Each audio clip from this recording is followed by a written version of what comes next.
Hello, welcome to Satsang, everyone. On a beautiful Sunday, unless of course you're in Asia or Australia. It may not. It may be Monday.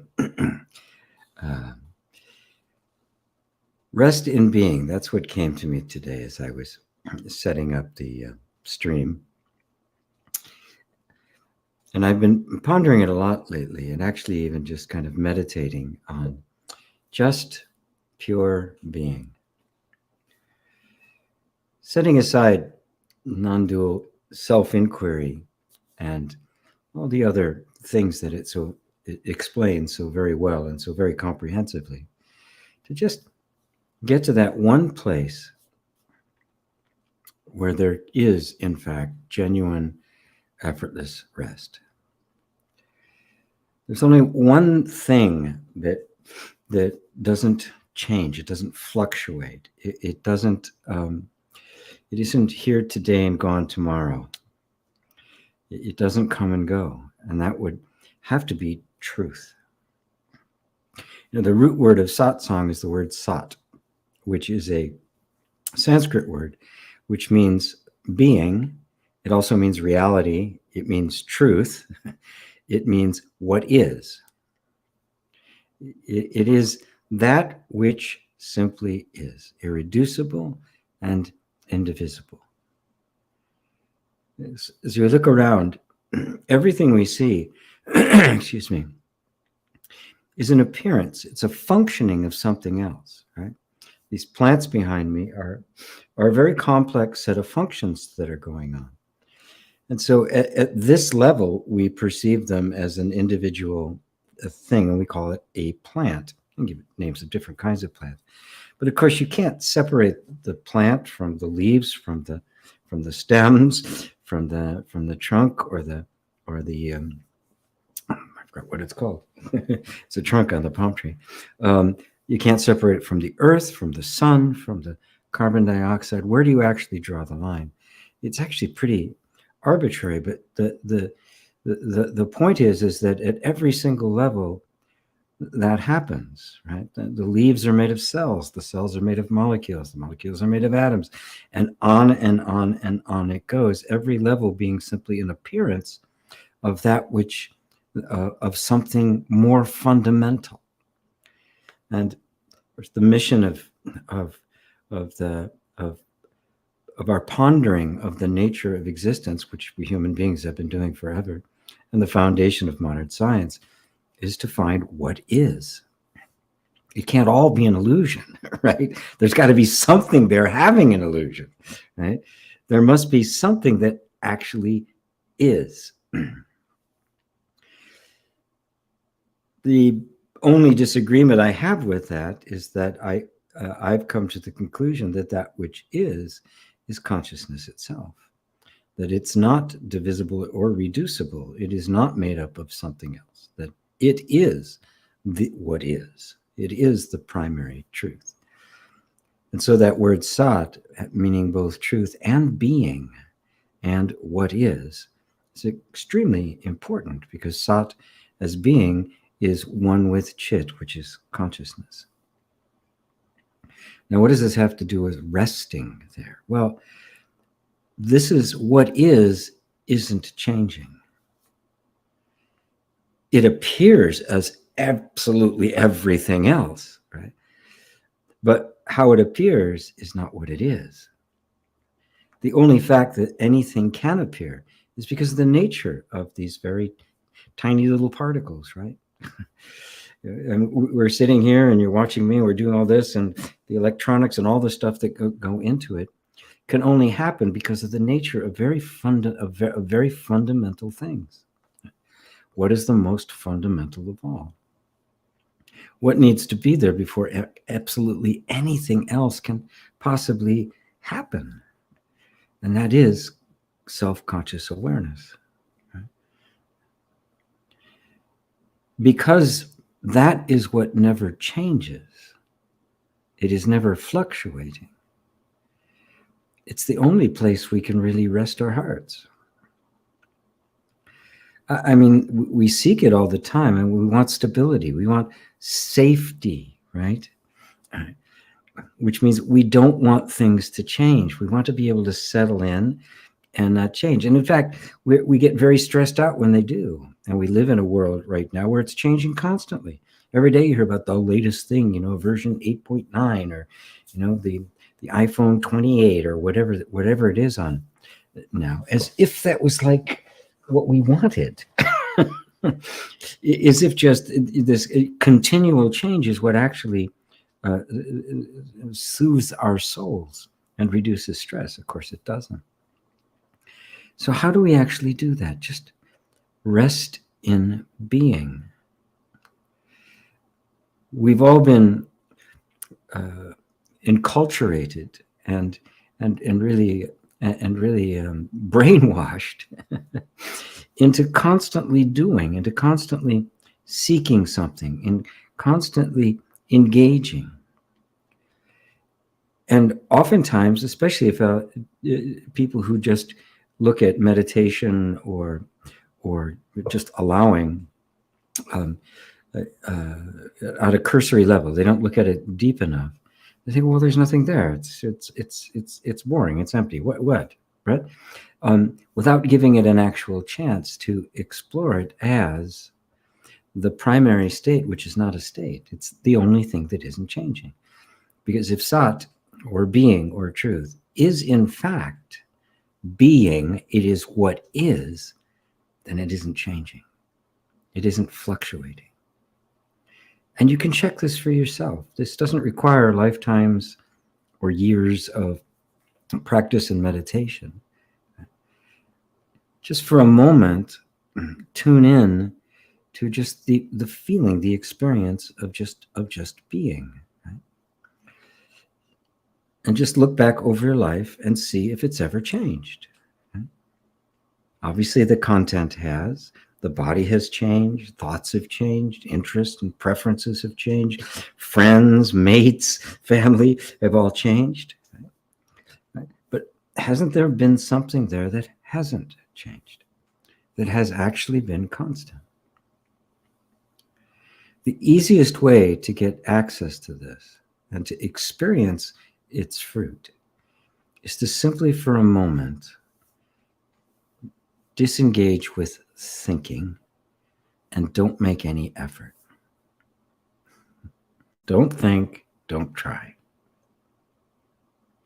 It feels really awkward, weird, right? Because we're so used to thinking and efforting. Even in our meditations and inquiry, we're efforting. And there's a place for that. I'm not discounting it. But what's left? What is it like when you just simply put aside all thinking, so there's just quiet? At least the tension isn't going there. Thinking tends to kind of go on its own. And not making an effort even for enlightenment or anything. Just you're completely still. No thought, no effort. What's here? You're still here, obviously. Right? But what does that feel like?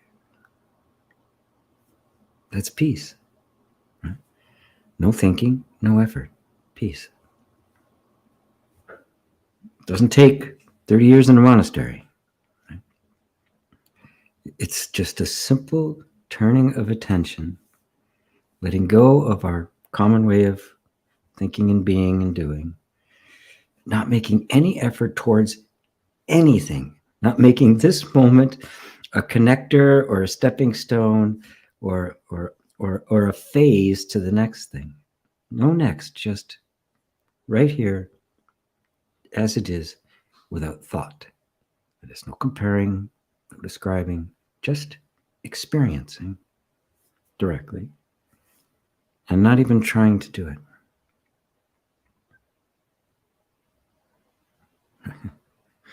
And notice, just being doesn't require any effort. That's because it's truth. It's what is. It just is. and so is self-sustaining. It doesn't require you to do anything for it to be here. You don't require anything for you to be here. This is such a simple little thing to do, and you can do it at any time during the day, no matter what you're doing, right? You can be in a crowded room. You could be at work. You could be in the middle of a meeting. You could be on the bus or the subway or an airplane. You could just stop, withdraw from thinking. Don't make any effort, and just be. And notice what it's like. That's the real you without anything extra added. No conditioning, no third party aftermarket parts, right? No history, just you right here, right now.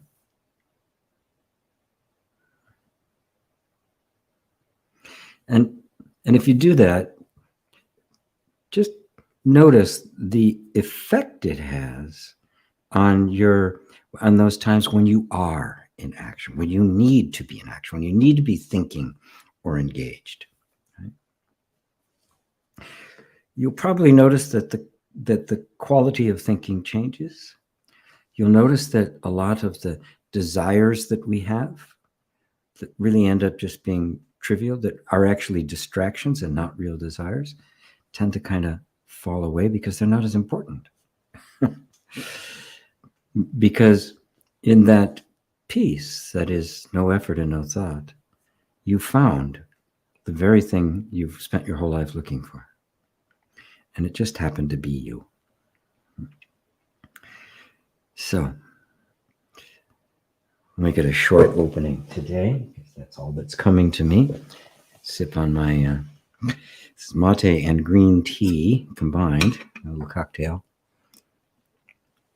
And I noticed that Andrew wanted to get here first and sneak in the first question. So we'll take it up. Hello, Andrew. Hey, G, hope you are well. I am, thank you. As I found myself here early, I thought I would sneak in a cheeky question. As this journey continues, I find myself being increasingly unsure about the concept of time and the reality of cause and effect. Is this a common thing? Thanks, Andrew.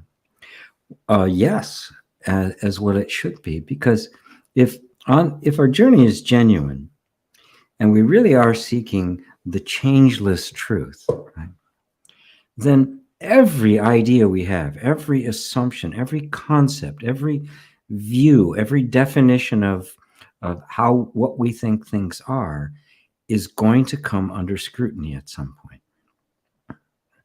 And the more we are kind of personally divested of a lot of the trivial stuff that the ego has been involved in, there's less ego and there's more presence, the deeper that kind of inquiry is going to go.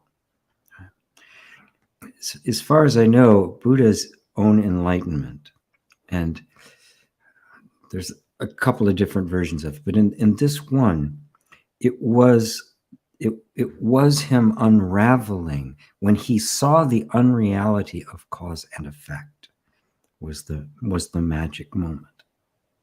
That it isn't real, it's a concept, it's a projection. Right? Time is a projection. Right? Even in physics, time is not fixed. Time is not, it's not, we think of it as a river, right? Carrying things along in it. Like we think of the wind as something that's like pushing air, right? Well, the wind is simply air in motion. What time is the relative distance between events. That's all it is, a unit of measurement that measures the distance between two events. We say time has sped up because events change is happening more quickly. in his watershed book, Future Shock, was written in 1975. No, yeah, somewhere around there.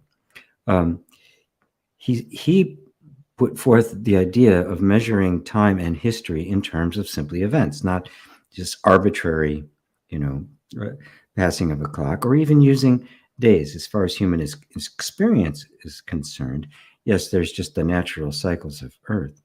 But if you look at it from the point of view of changes that have taken place, he put the midpoint of history at 1975.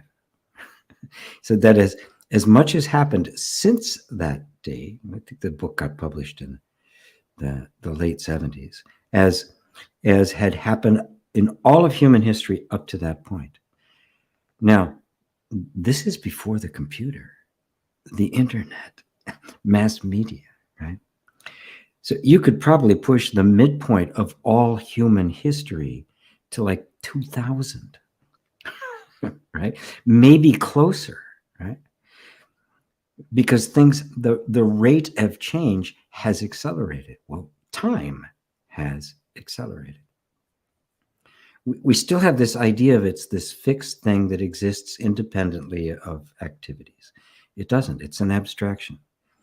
It cannot exist without events.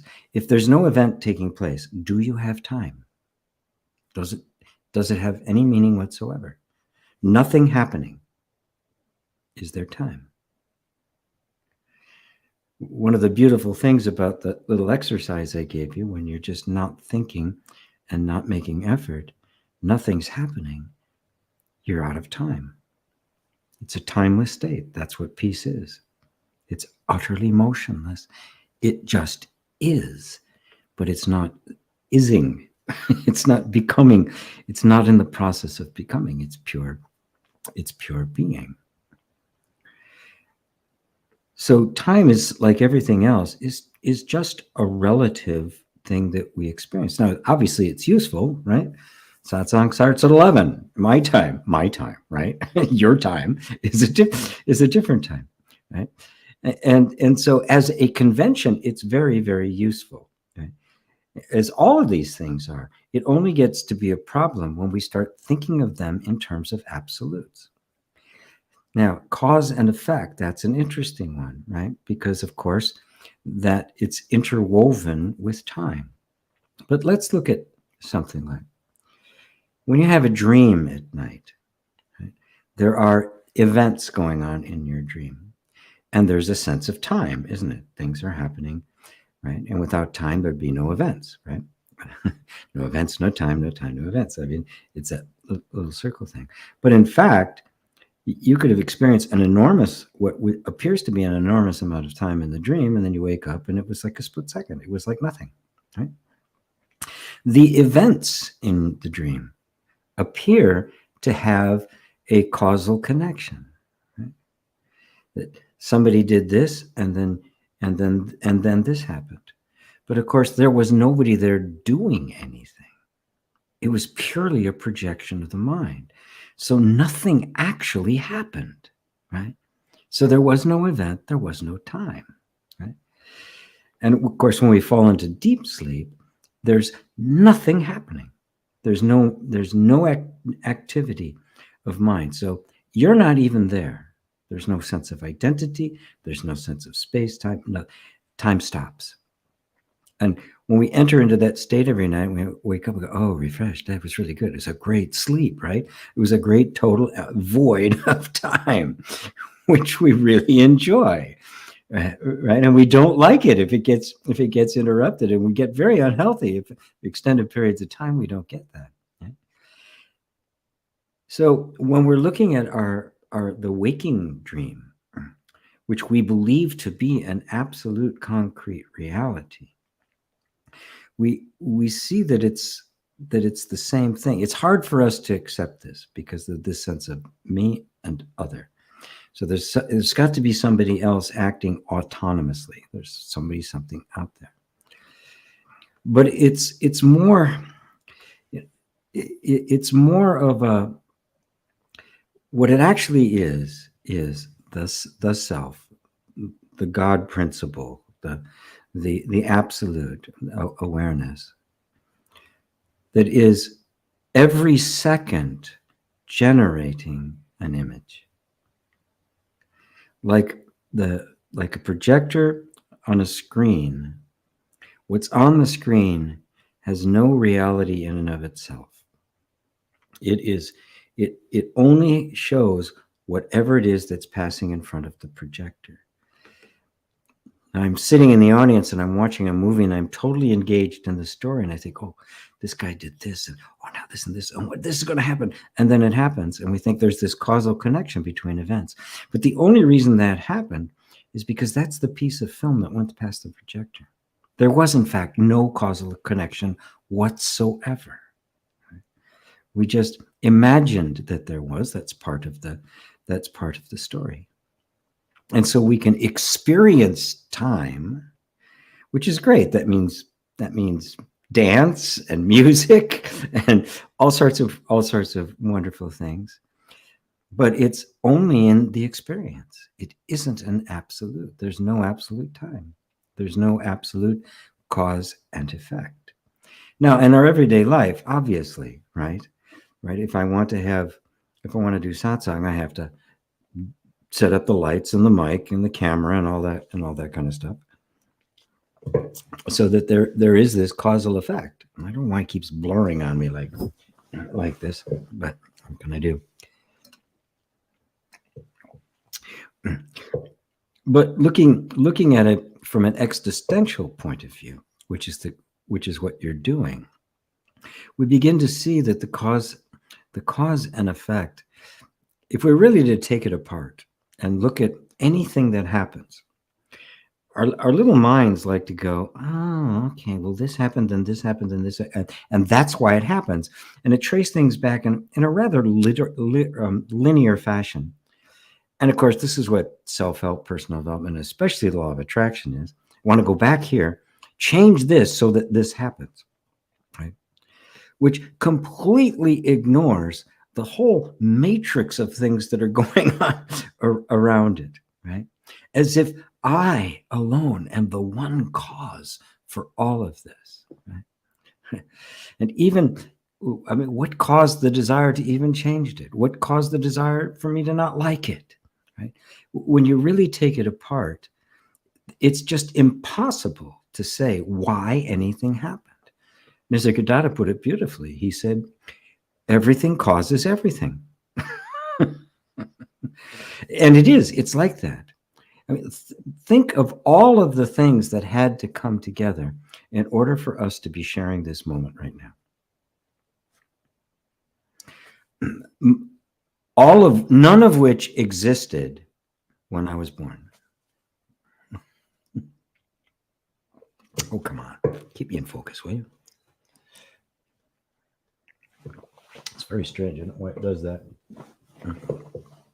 Everything else about this little piece of equipment I'm using works really well, except that. So anyway, on a practical level, we simply recognize that we have to act with some degree of like cause and effect. Okay, if I'm gonna go somewhere, I've got to get in the car, right? But if we start taking it from the point of view that we start taking it very personally, I got to fix this in order for this to happen. The only thing that ever needs any adjustment is our sense of who we are. That is the source of the quality of all experience. It's actually the source of it. And that everything is happening, and it is just happening. And in a sense, like the dream at night, nothing is happening at all. It just appears to be. And if you explore the idea of the eternal now, nothing is happening. There are no events, right? The movie on a screen is not an event. This me on your computer screen is not an event. There's nobody there, right? It is just the series of images with the idea that they're interrelated, that the cause of this is something back here. But the fact of the matter is the cause of that back there and the cause of this here is here. The one cause of all things. But now don't take that to start thinking, oh, I'm going to change my thinking and get a new car. Because you have to keep going deeper. What's the cause of the thinking? Where did that thinking come from? Where did the desire for the new car come from? Who's this I that wants the car? If you stop too soon on that, you get wrapped up in all sorts of crazy stuff, including solipsism. But if you take it all the way to the end, you discover that you are the self. That it is not a personal you anymore. You transcend the sense of somebody having a desire because it goes even further. You go into the realm of that which has no cause, right? Which means it has no end. It just is. What is has no cause. And everything that it is experienced or comes into an existence is only a modulation of that which is and has no existence of its own and therefore isn't. It is only the appearance of that which is. And that which is, being infinite in nature, absolutely anything can appear. Does that help, Andrew? Does that kind of open the door for some contemplation? Hope so. Hello, Jennifer. Good to see you. Hello, Melissa. Crispin. Is there spiritual growth? For example, is behind every difficult encounter the meaning that I have something to learn? Subtle stuff. Because if you want to take an absolute, and there are people that do, say, no, there's no spiritual growth. There's nothing to learn. There's no one to learn it. And you know what? That's true. That is true. But I've also seen people get completely wrapped up in their shorts, trying to stay in the absolute, right? When all sorts of stuff is happening. And it actually does become a spiritual bypass. It tries to do an end run around your own experience about what is happening in this moment. Now, it's self-evident that events take place in our lives and we learn from them. Something develops. Something becomes more nuanced. It becomes more subtle. It becomes more self-aware, even morally improved. It becomes more patient, more compassionate, more understanding. Right? All of these things are the effect, right, of a growing insight into who you actually are. So on this level, you'd say there is spiritual growth. And as a teacher, I work with it as if there is. And if you look at things like Buddhism, who does this better than anybody, it is this balance, right? Zen has been this flow between the absolute, right, where there is no growth because there's nobody to grow. You already are the Buddha.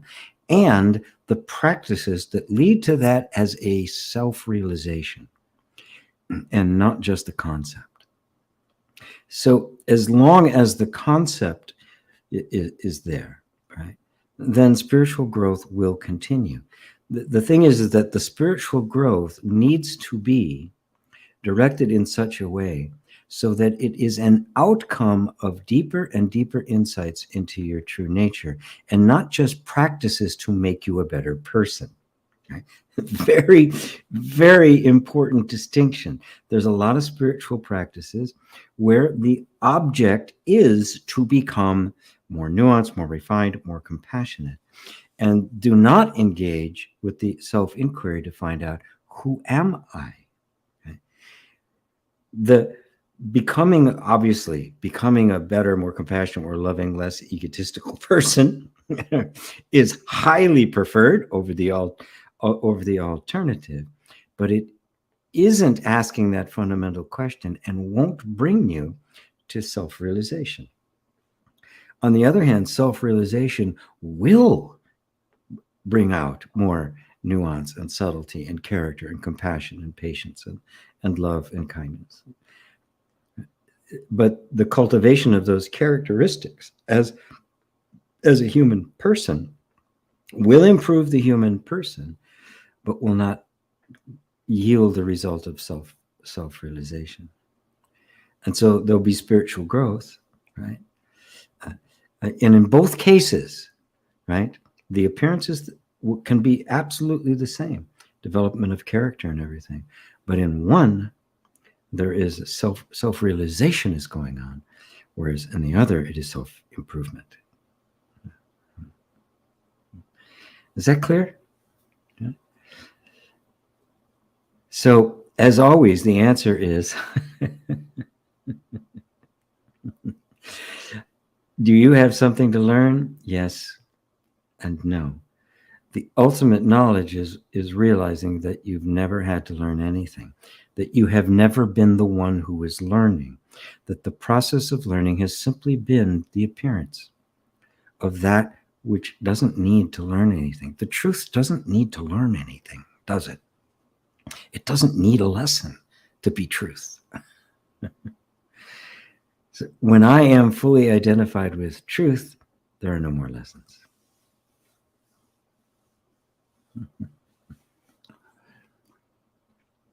And the I that's actually identifying with truth is gone. There's nothing but truth. It's like the moth and the flame. The moth loves the flame and stays with the flame until it is the flame and there's no more moth. Thank you, Crispin. Melissa liked Andrew's question. I hope my answer was satisfying to you too, Melissa. Hello, Roberto. He's in Evora, Portugal this time. Andrew says, hi, Melissa. Could be also the future may be creating the past in some sense. Just less sure these days. Well, we're always trying to create the present from a view of the future, right? But that's still stuck within the idea of time. There's no future and no past and now. And you can see that the future and past are only concepts. You never ever experience them. Nobody's ever experienced the past. Nobody's ever experienced the future. Try to get out of the now. Leave me a comment if you manage to do it. Whenever you manage to do it.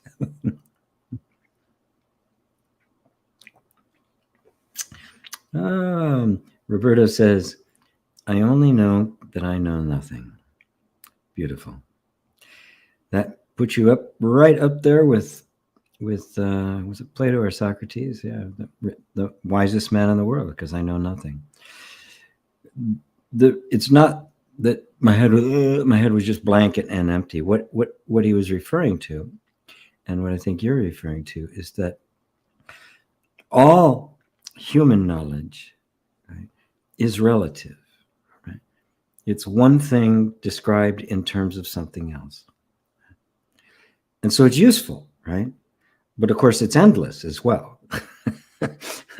You never run out of something to learn when you've got a constantly changing universe and things are coming and going all the time. The meaning of things, the definition, the relationships are all in a constant state of flux. So there's never end to knowledge of that sort.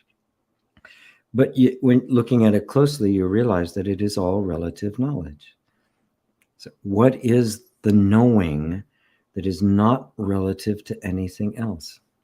What is non-dual knowledge? And this is what non-dual self-inquiry points towards. Right? Away from our normal subject-object relationship in trying to define things, because you can't define yourself that way.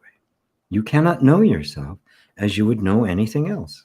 I can describe the plants. I can describe this cup. The yummy taste of mate, right? But I can't do that to myself. I cannot stand aloof from myself. And so a completely different way of knowing is required. That is not oriented, that is not relative, that is not me describing me in terms of something else, but is direct knowledge, jnana knowledge. Jnana is the Sanskrit word for knowledge, or Vedanta, which means the end of knowledge, the end of relative knowledge, to absolute direct knowledge. And this is where it becomes one, where knowing and being simply become one. How do you know yourself? Because I am myself. My knowing of myself and my being are one. I cannot separate them. I have to use two different words, but those are only words. The thing that the words are pointing at is not two things. It is only one. And anything that is one cannot be described, because there's nothing else to describe it against. There's nothing but itself. So it becomes self-referencing knowledge. And so you can say, I know nothing, right? Except myself. And that self is not a thing. It is nothing. It is empty. There is no thing there. It just is. I just am. Not as anything, not as this or that, not as anything knowable or even describable. I just am, pure being, effortless. And because all knowledge is discursive thought, it's outside of all thought. You cannot know yourself as a thought. And yet, none of you will doubt your own existence. How do you know? You just do, because knowing and being are one.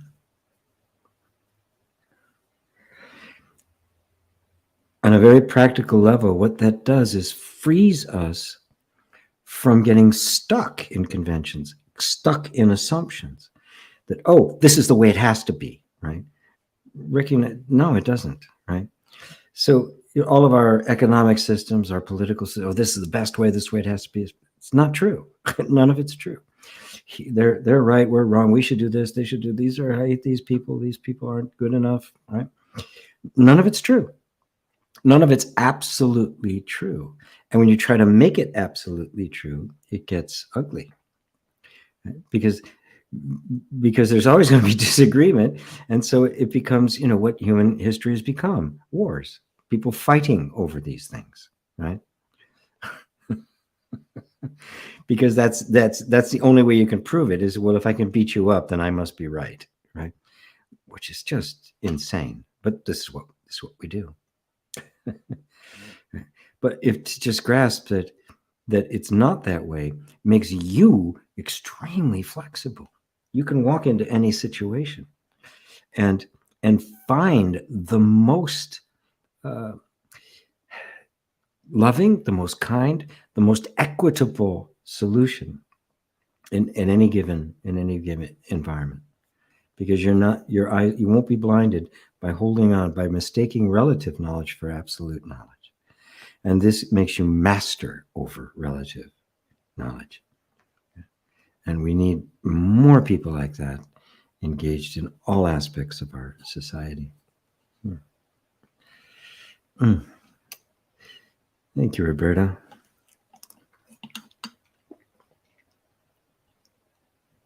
There's Robbie in Romania. Melissa, how can more I am, or spiritual parts of ourselves that have higher ways of being, be present here and now? Yeah, I hear you, Andrew.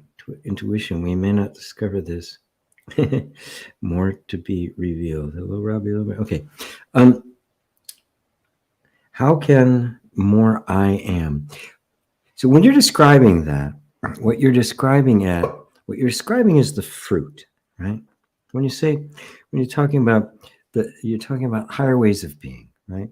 More happiness, more peace, more quiet, less driven by desires, and maybe even falling away of trivial desires, less thinking, more being, more peace, more happiness, right? That's the fruit of the I am. Now, can you have the fruit without the tree? Right? So it's not that there are spiritual parts of you and other parts that are not spiritual. It's all spiritual, because that's the substance of everything. It's only mistaking that which is the manifest consciousness for something separate from consciousness. You can't be any more I am than you are. The concept of I experiences things from that very constrained and confined point of view. And then and something awakes in it and says, I want more of the spiritual fruits. Well, that I that wants more of the spiritual fruits cannot ever realize them, because the fruits don't come from that I. In fact, it's in the way of them. So who are you? Now, if being is what is, right, it's never changed, it's never fluctuated, then the I am, which is simply the first person statement of being, must be that which is unchanging, eternal, self-referencing, and never absent. That is what you are. That's what we all are. That is what is, which means it is only a thought that says I am not believed that is the problem. As Muji put it just beautifully, he said, I am. Before the idea that I could forget, or the idea that I needed to remember, was believed. The belief that I am not the I am creates the experience of not being the I am, but doesn't ever change the fact that you are the I am. It is the I am creating an experience of not being the I am. And then getting tired of that experience, saying, I'm done with this, right? Which is exactly what you're saying. When your heart's asking for more, I want more of the spiritual parts, what is that? Right? That's the I am tired of its little hide and go seek, playing hide and go seek with itself. That's what it is. And so you cannot get higher than that which absolutely is. You can't go higher than truth. So the higher ways of being, right? There's no such thing. There's the experience of the perfume of the self. And that only happens when we abandon who we think we are, the thought of I, which is referencing something other than the true I am, and let that dissolve. And that's what this is all about. This is what satsang. That's why you're here, right? And is that desire for the deeper experience of life, which cannot be satisfied by simply satisfying desires. It can't be satisfied by achievement or celebrity or money or any of those things. Not that anything's particularly wrong with them in and of themselves, but they cannot deliver this. They cannot fill that void. They cannot answer these questions. So they're fine as far as they go. They come with life. They come and go, right? What doesn't come and go? What doesn't come and go must be what I am. I am. And so it really becomes a matter of inquiring into this. How can more I am, or spiritual parts of ourselves, say of myself, that have higher ways of being, be present here and now? A good way to inquire in that is, what makes me think they're not? If in fact truth is truth, then those higher ways of being must be present now. So what's keeping me from seeing them? What is it that is what is it that when I'm not experiencing that, I'm experiencing something less than that? All right. So where's that coming from? And who is this I? Right? Is this I that wants a higher experience the ultimate I? I mean, is this God waking up in the morning going, God, I don't want to go through this again today. I want a higher experience. Can the self actually do that? So what you're looking at is a construct and a projection of the mind that believes itself to be somebody searching for the self. It is the ocean. It is the wave traveling all over looking for the ocean. It is the ocean. You are the self. So drop all ideas about your experience. I want higher ways, which is like, well, higher ways. Well, that's this and this, but this isn't a higher way, right? You know, I get a cold and I feel terrible. That's not the higher way, right? What if that's just a projection of the mind on what is actually here, and in fact, that is the self? All of it's the self. All of it. And there's nothing wrong with anything except the mind has made it wrong. Would there then be any absence of the higher ways of being? That is, all things directly connected back up to their true source. And that there couldn't be anything that didn't come from that source because it's the only source.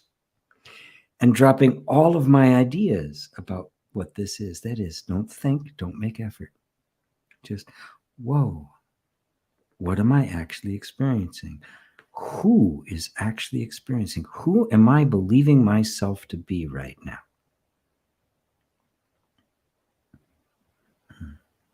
Follow that line and see if you can, and see if there is anything other than higher ways of being or ways of being. Can there be anything other than being? Can there be anything that isn't? Including you. You are the self. Don't let your mind tell you otherwise. Don't let the mind turn this into a spiritual journey and seeking. Because you're already there. The journey, the entire process is an illusion. It's the dream. And you are the one witnessing it. You are witnessing, and the witnessing of the seeking and the seeker.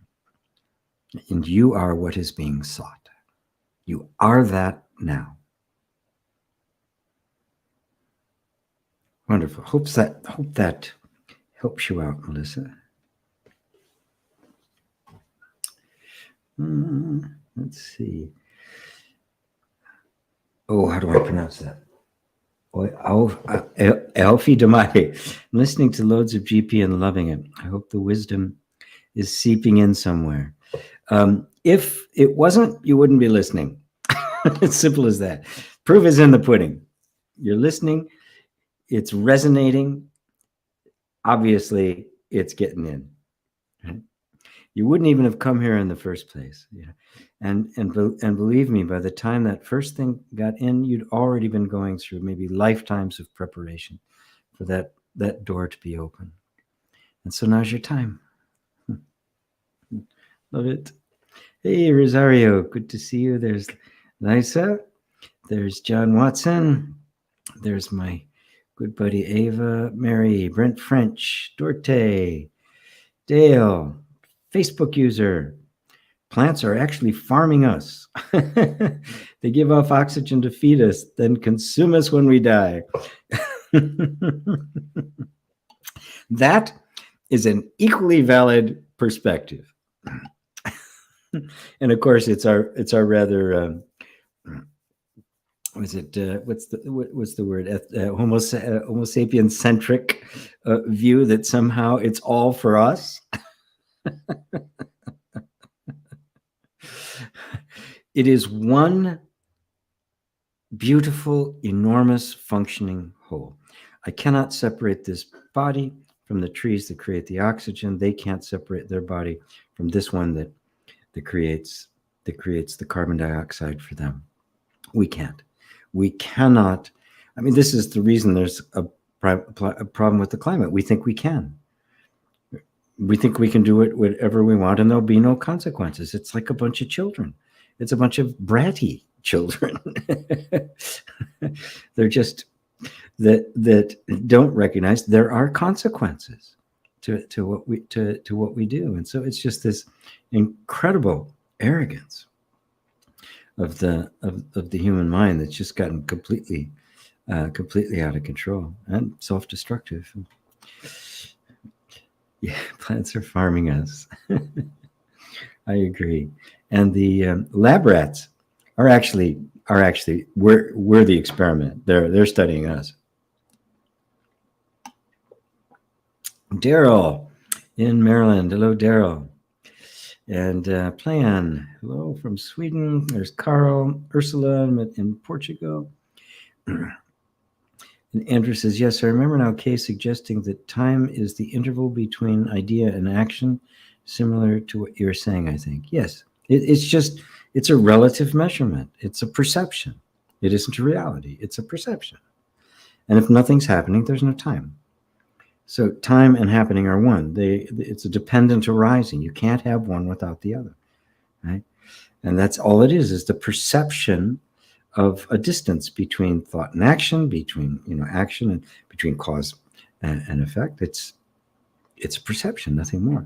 Space is nothing but the perception between the relative distance between objects. And of course, space-time continuum. You can't separate those two either. It's one continuous whole. And of course, space also bends. It does have certain attributes. It's not purely nothing. Carl says, I put aside all thought and now I have no questions. Good. So just be with that. And if a question should arise, just be with the question for a moment. And you'll be able to tell if this is a question that's really coming up, that's a freedom question, that's going to lead to self-realization, or if it's just the mind wanting knowledge. They have a very different flavor about them. And the mind wants knowledge. It feeds on knowledge. Because without thought, there is no mind. Can you see that? Just like time is a relative distance between, it's just a word for flow of events. Mind is just a word for the flow of thoughts. There is no mind as a thing. It's just the flow of thoughts. So if there's no thoughts, there's no mind. It's just being. And notice that you're still here. And there are no questions. Now, that's not self-realization yet, right? But it's okay, right? So just let whatever question comes up, let it really kind of bubble up from the depths and not just be, as Muji would call it, knowledge questions as opposed to freedom questions. Peter, good evening from Italy and much love. Good evening to you, Peter. Trace Bell, hello from the Bay Area. Love you, GP. Thank you for doing this. You're welcome. I lived in the Bay Area for 14 years. Raised my kids there. I love that area. Facebook user, thank you for being here with us, for your wisdom and grace. I love you so much, beyond all words. Could write books about this, but no quantity of words can convey. This I was spontaneously writing to you as you started today. And the message got too long, so I'll send it to you in a PM instead. Just have to let you know what a beautiful being you are and how much I've appreciated having you in my life. Thank you thank you, my guru, from Jonas, Sweden. Thank you, Jonas. Beautiful. Very beautiful. Very touching. Thank you. The touch of grace. Whaley, thank you so much, GP. Always nice to see you. You cleared so much of my confusion these days. I especially love when you just said, just drop your opinion. It's all you have to do. Just drop your opinion, and all knowledge is available to you.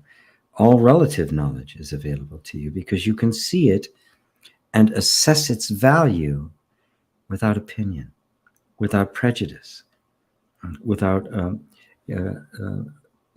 hidden agenda. You just appreciate it.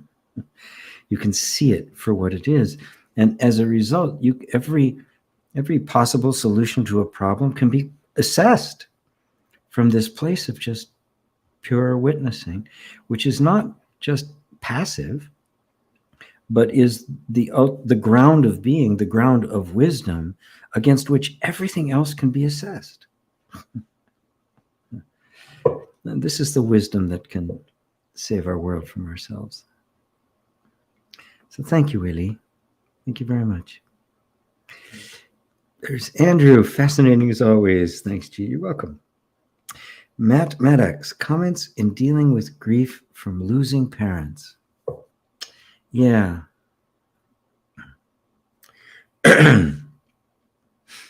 Yeah, actually in the Tappist monks group, there was somebody that we worked specifically on that, who was an abusive parent. So it was a struggle, but she'd never actually grieved over the loss. She's never let herself fully feel it. You don't have to deal with grief, right? Grief is a natural process. When the nervous system, your whole body, mind, the whole complex, right? We human beings are relationship critters. We group, we bond, we pair up, we form communities and families. It's the nature of the human being. When that takes place, the family or community forms an interconnection, like the body. I mean, the body is a community of cells, isn't it? All acting together towards a common purpose. That's what a family is. That's what communities are. And if one part gets hurt, right, the whole feels it, right? If I cut my hand, the whole body responds to that, right? Compensates for it, tries to get around it, because the natural flow of energy, the flow of energy as it has been going has been disturbed. So think of the family unit or the community, or in your case, the family unit, right? Because it's your parents, as this living system in which each part has become completely bonded to the other, right? And the functioning of which we've become interdependent upon. Now, any system or circuit, you might say, when something is taken out of that, right, it destabilizes the whole system, right? And this happens when somebody becomes a rebellious kid, or just takes on a completely different attitude than the tribe. It's disturbing, and the family will try to draw them back in, prove them wrong, gaslight them, try to bring them back to maintain this system. In the case when somebody dies, you can't do that. And the whole energy of an individual and the energy of the family, right, has to come to terms with the fact that it's not coming back. It is an irrecoverable loss. Our minds don't like that. They want story upon story. And so the mind tries to keep us from grieving, right? It wants to deal with the grief. How do we deal with the grief? You don't. You grieve.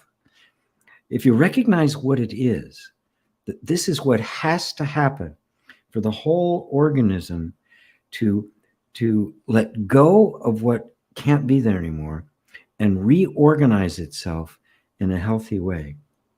If you stop the grieving, you're stopping that process of it migrating and reorganizing itself. And that's where we get into trouble. That's where these things go on for lifetimes, and people get traumas and phobias and all sorts of things arise from simply not allowing yourself to feel fully that loss. Now, if you're aware that that's happening, and you can sit in this place of no thought and no effort and just let it happen, it will happen in the least amount of time. It'll be the most direct path, and you will know very little in the way of suffering. The pain will be there, but the suffering is always in the resistance. And so grief then is a very natural process that one has to simply allow to run its course. And it can pop up a year later. Some thought will pop up and suddenly the tears will come. Let them come. Again, this is how we have to think of our relationships with others the way cells in the body function. They bond together, right? And so when it's broken off, somebody loses a limb or something, it's a dramatic thing that takes place. So you can't fight it. You let the system adjust to it, and you'll watch. The mind will go through phases. It'll be angry. It'll be denial. All these things will come up. If you simply watch that the mind does that and not entertain it, not contribute to making more stories of why did they do this? Or what could I have done? That's a big one. Oh, it's my fault. What could I have done? If I'd only been a better kid, they would still be here. The mind wants to make these things up to try to see if there's some way it can fix it. It can't, right? Which is why it's the wrong tool for the job. You don't need your mind. The body knows how to do it. You have to let it. And so you're not dealing with grief, you're grieving. Let yourself grieve. Let yourself be present with the fact that that is gone for good. And it opens up a deep door of inquiry, right? The meaning of death, the meaning of impermanence. There's no such thing as anything lasting forever. Friendships you don't have anymore. Some may have been hard to let go of. Some you may have been ready to let go of. But that's a kind of a death, right? Anything that represents an irrecoverable loss. And it also opens up the door for the deeper inquiry into your own death, when you will let go of all of this. And to really come to terms with the grieving allows you to step into the deepest thing, which is it is all impermanent, and I will be at some point letting go of all of it. All of this will become another dream I forgot. And which for me makes this moment so precious, because it's never going to happen again. Right? This is the experience I get to have in whatever shape it's taken, not compared to any other. Right? Because I know at some point this is going to be gone. I will still be here. Although even the here that I'm thinking I'm here won't be here. It will just be me. And to prepare for that is the great gift of death. Moody said, death is one of God's greatest ideas. It gives everything its meaning. It's like, wow, this is precious, because it will be gone. And when it's gone, I will grieve it. I will miss it. I will always cherish it. But if the grief completes, the overhead, the emotional overhead will be gone. The sting will be gone. The beauty will remain. The love will still be there. The pain will be gone. And what could be better than that? What could be more affirming and celebrating of life? Thank you, Matt. Wonderful question. Mary, I loved your opening about resting and being, and have been practicing that more consistently lately.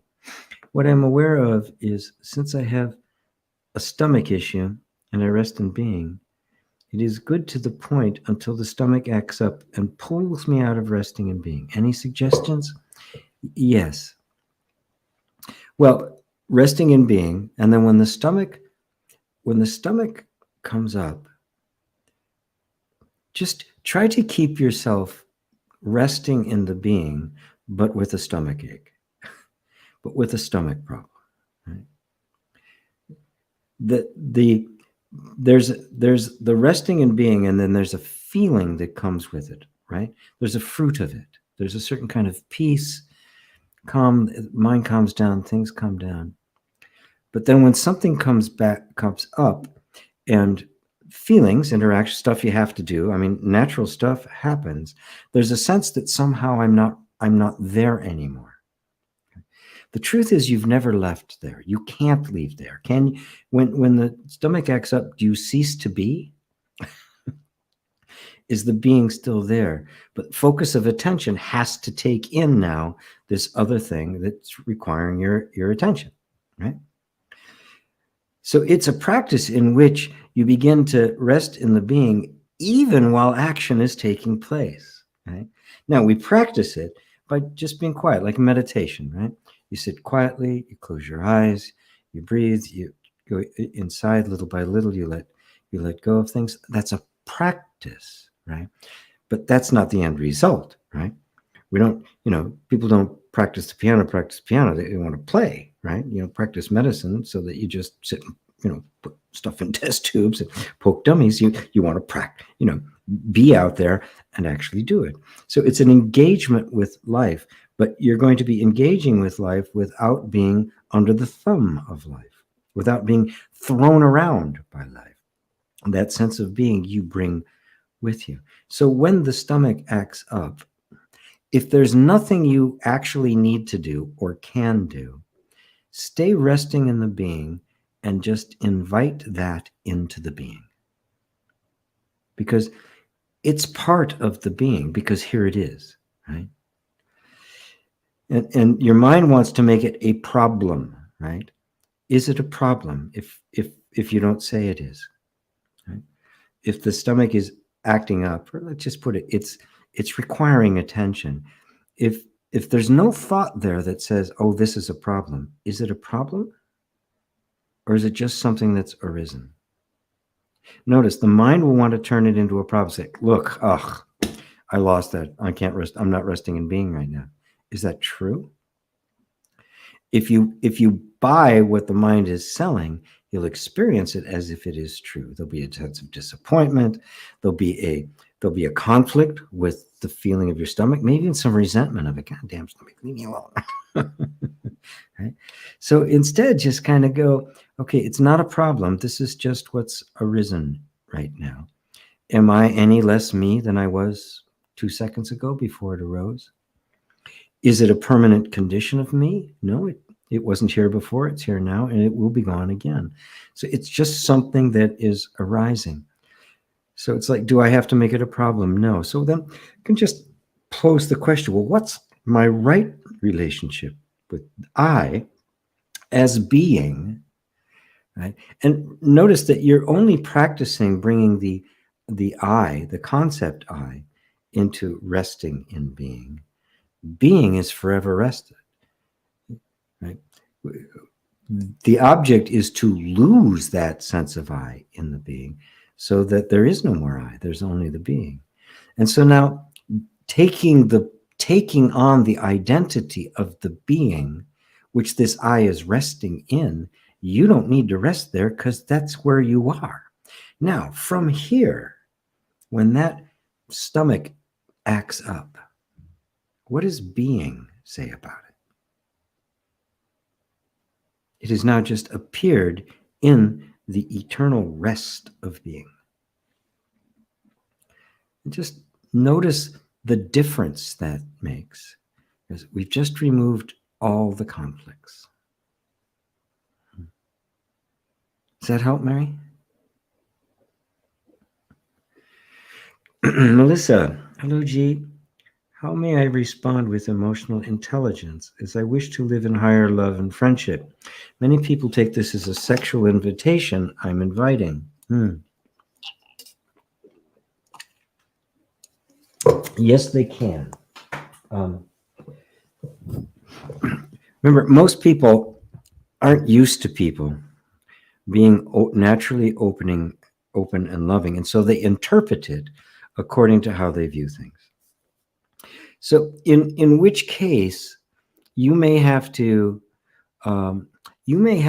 get access to other parts of you that are more standoffish, that are more boundary making, to make sure that lines don't get crossed. Right? That's part of you too. Right? You don't have to live in the higher love and friendship. You don't have to be affectionate to everyone, especially when you know they're going to misinterpret it, right? And it's not what you mean, right? So the most loving thing to do is not a particular kind of behavior you exude towards them, but discerning the exactly right behavior to give to them that creates the boundary, so they don't step over it and you don't get stepped on, right? So they're clear about where they stand, right? And at that point, the ones who deserve it and over time earn your trust, they can move in a little bit closer, right? And some of them may move all the way in to be an intimate relationship. But you can see there's a whole continuum there of those that, I won't have anything to do with them. There are people I will not have anything to do with them, right? Most of the politicians in all countries, right? So as I've said before, I don't swim with sharks. They're not going to change their behavior to suit me. They're not going to become vegans on my behalf. So I don't do it, right? So I keep those defenses up and I exercise that wisdom. Remember, you have, as your inner resources, full access to all sorts of aspects of yourself. You don't always have to be the nice one, right? You can be a hard ass sometimes. If that's what the moment requires, that is the wisest and therefore the most loving thing to do, is to draw that hard boundary, saying, no, you can't do that. This is not right. Right. And you could do it energetically, right? You don't have to wait until they violate the boundary. That energy can be quite clear right from the get-go that they don't go any further. People will pick that up. There are some that are either just too aggressive or too dumb and they'll try to step over it anyway. At which point you just push away and leave. You don't have to take it. To be spiritual doesn't mean you're always kind and loving and right. Don't it's not a costume you have to put on, right? It's not simply being better behaved, right? It is a deep insight that understands the nature of what you're dealing with, the conditioning that you're dealing with, and your place from a higher place, looking at them and making the right call as to how to interact with them. If you look at Christ, for some people, he was just gentle as can be. And, when it came to the arrogance of the Pharisees, he called them white sepulchers, all clean on the outside and full of dead man's bones. No wonder they didn't like him all that much and were kind of anxious to get rid of him, right? But he overturned the money changers in the temple, but then he was also enormously compassionate to people as well. So you have access to all of that. You can be the teddy bear, you can be the tiger, and both of those are legitimate. And it is wisdom that lets you know which one when. And remember that wisdom and love are one. It is the most loving thing to do as well. The mind and the way we like to think about things likes to loving is, and then gives a nice little list of behaviors that are loving. That's not it. That's the mind trying to approximate real wisdom. And that's the best it can do. That's, the laws, the 10 commandments. It's trying to approximate wisdom. And the whole meaning of, Christ, love is the fulfilling of the law, means with love, you don't need the laws anymore. You don't need the rules, because that which gave rise to the rules is now your very being. And so you don't need the rules, because you You don't need to have anything enforced on the outside. You don't need to manufacture behavior anymore. It is your nature. Love is your nature, as is wisdom, as is power, as is authority, as in resolution, being resolute. Right? So I hope that helps and frees you up, right? And this is really important because, of course, women were trained to defer. They're trained to kind of take whatever men gave, and you don't have to become masculine in order to be strong. The true feminine power is that capacity for just being utterly resolute and loving at the same time. That's powerful, right? Thank you, dear. Thank you. Igle, hello, good to be here. Oh, so good to see you. So good to see you. There's my friend Existential Dread in Edinburgh. Running out of options. Where does feeling come in? What is individuation, sovereignty? Let me see if did I cover that for you, Melissa, in what I already said before? Let me get back to running out of options. Where does feeling come in? Well, for those of you who have taken any of my courses, especially on inner reconciliation and energy healing, it's extremely important, right? All experience is made up of three things: sensation, emotion or feeling, and thought. Now, because they're so closely related, emotion and sensation are both referred to as feelings. And sometimes I even feel we relate it to thought, don't we? I really feel that's not true, right? I think it's not true. When you really look close at it, now this is the sum total of experience, right? You have no other experience, right, other than sensation, emotion, and thought, feeling and thinking. That's all you ever experience, right? Other than the experiencer itself, but I won't go there right now. If you really look closely, they're all just experience. They're kind of like, like the wavelengths of light. It goes from red to violet, right? They're all light. They're just kind of different frequencies. Well, sensation, emotion, and thought are all experience. They're all the vibration of being and various frequencies, right? Some are heavier, some are more dense, some are more fleeting, some hang around a little bit longer, some, right? So it's just kind of all of experience.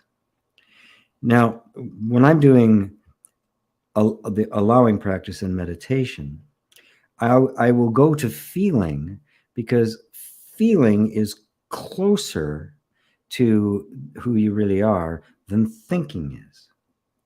Because experience is felt. Life is felt, right? And all of our emotional reactions to life are felt, right? They're not thought.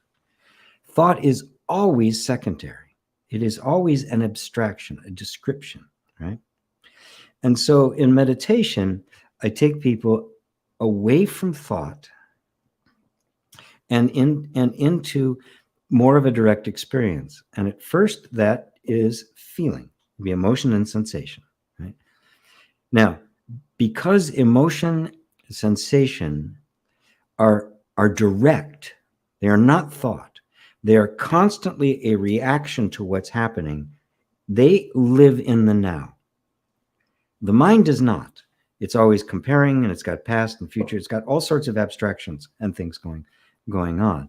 And so if you start with feelings, you're actually here and now. You're on your way to the direct experience of yourself. And over time, you can even move further back to notice that there's a witnessing going on of thought, of the feelings, right? And that's got a different kind of flavor to it.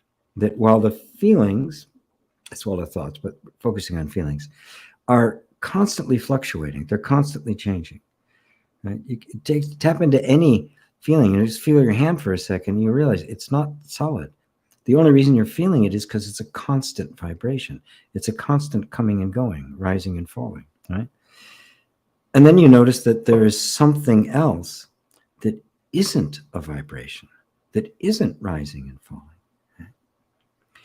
And now you can start to move away even from feeling, right, to something that's even more subtle and prior to that.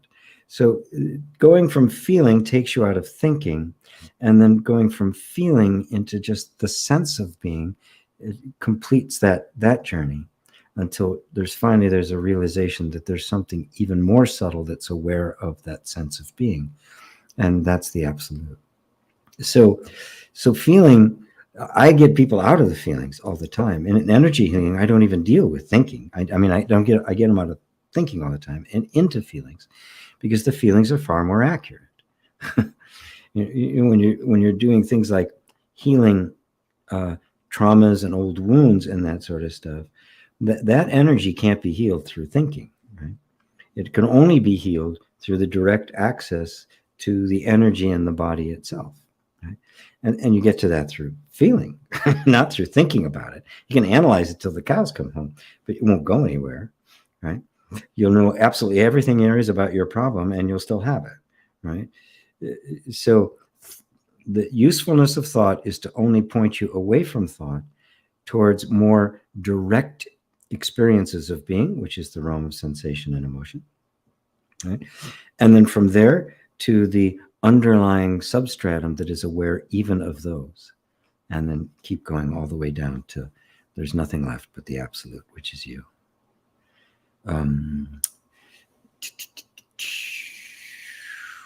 Where'd you go? Does that answer your question? Running out of options. Let's see if Melissa. Yeah, I think I covered that for you, Melissa. Individuation and sovereignty. Don't make it too intellectual, okay? Look around. There's individuality. You can't deny it, right? I don't need to try to explain it. Everything is individuated, right? Every hair, every cell, and then at every level, right? The cells kind of get together and make a stomach and a lung, and right, and they all get together and dance and make a body, and the bodies get together and make communities and the like. And we have relationships with the plants and everything else. So you can see that there, even while there's unity, while there's individuation, there's also a unity to it, right? So you've got cells dancing together. There's this singularity going on, and of course, you probe that deep enough, you find there's a common isness. There's a common source to all of it, and it appears in all these individuals, and yet it is one in essence. And this is the beauty of the non-dual. It is neither this nor that. It is not just a bunch of individuals, autonomous and sovereign, and it is not just a one that's nothing. Right? It is non-dual. It is not two. This is the one functioning. Right? And in terms of sovereignty, to recognize that it is all a manifestation of the one is the sovereignty, because these are not autonomous, sovereign, self-governing entities, right? Any more than my hand is a self-governing entity. It can't operate separate from the body. What we call an individual being cannot exist separate from the whole. And so the sovereignty belongs to the whole. And if I know myself as the whole, that is the source of true sovereignty, and wisdom and love and compassion, everything else. Jay, thank you, G, for that EFT session last week. It's really hard to say something to one that is grieving, and I knew that you would be able to say the right thing in a moment like that. Well, thank you, Jay. Thank you for bringing that to me. And everybody there. I mean, we went way over time, and nobody left, because everybody wanted to support her in what she was going through. I mean, the hearts were wide open. Nobody budged. So I know she felt it. So wonderful. Again, thank you.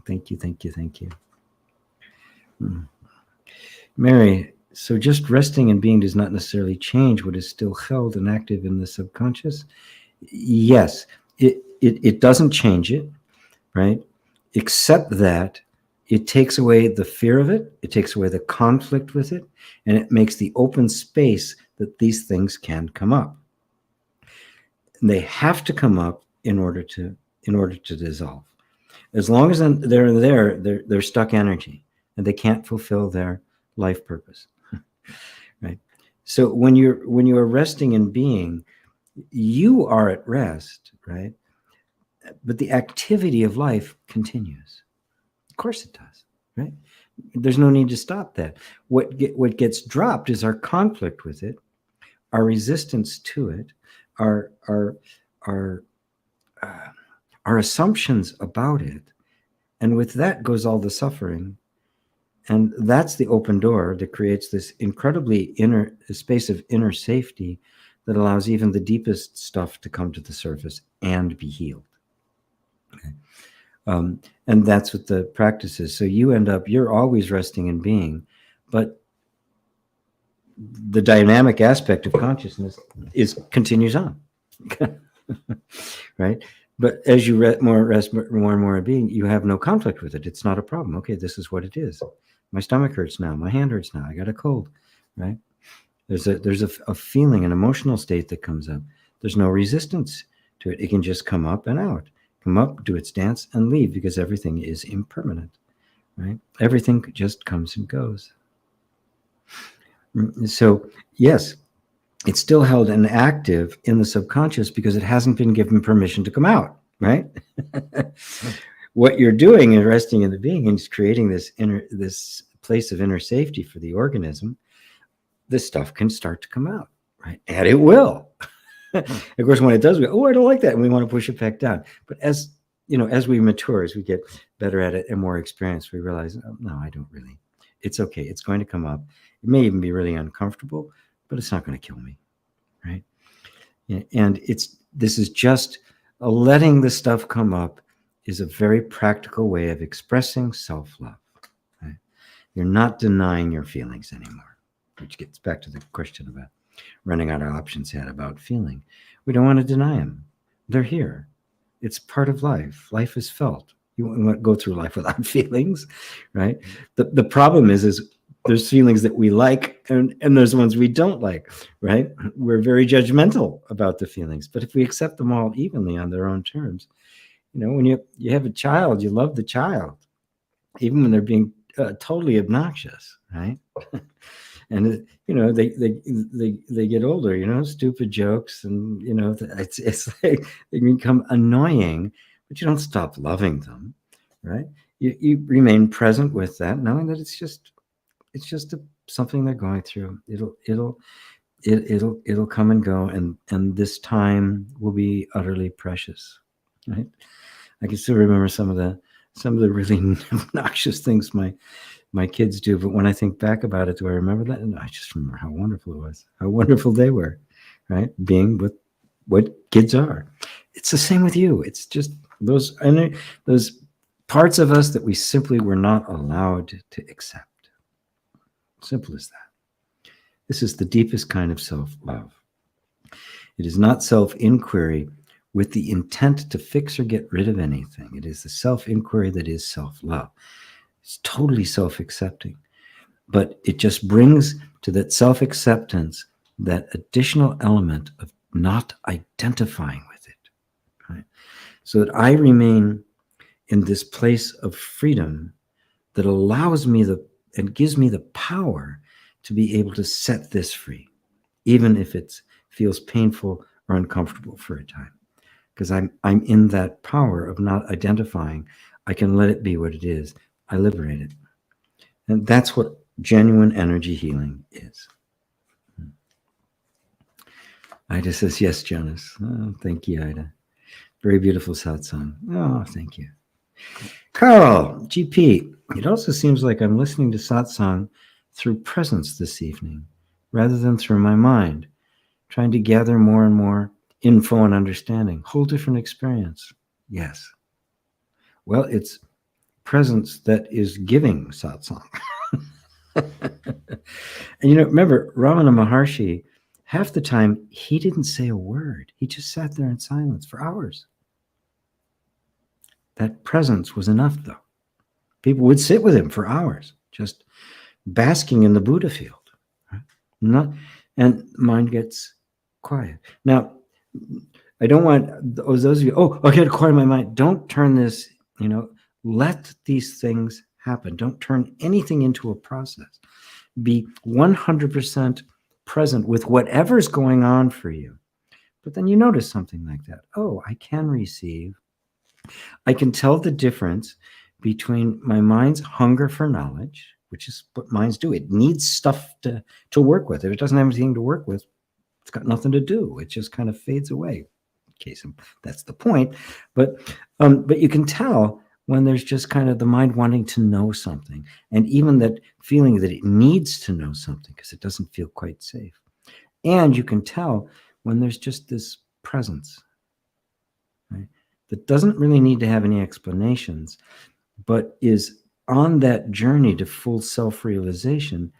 And so it too, some questions can come up, some clarifications, some needs to be confirmed, right? They can come up, right?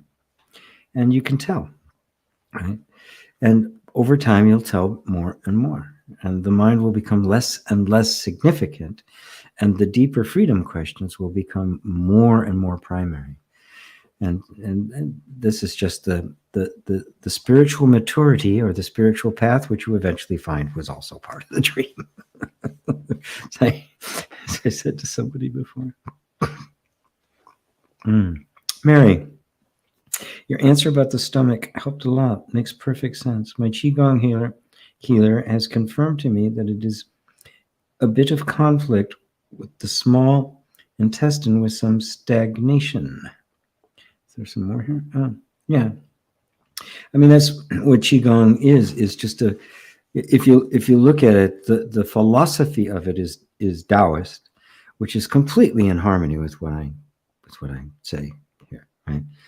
It always recognizes that the only problem is that the energy has not been allowed to flow according to its own nature, down its natural challenge. That's all it is.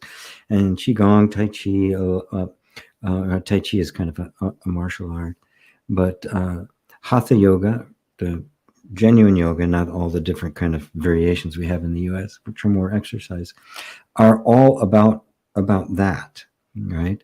Feng Shui, all of these things are a perception of how are we interfering with the flow of energy.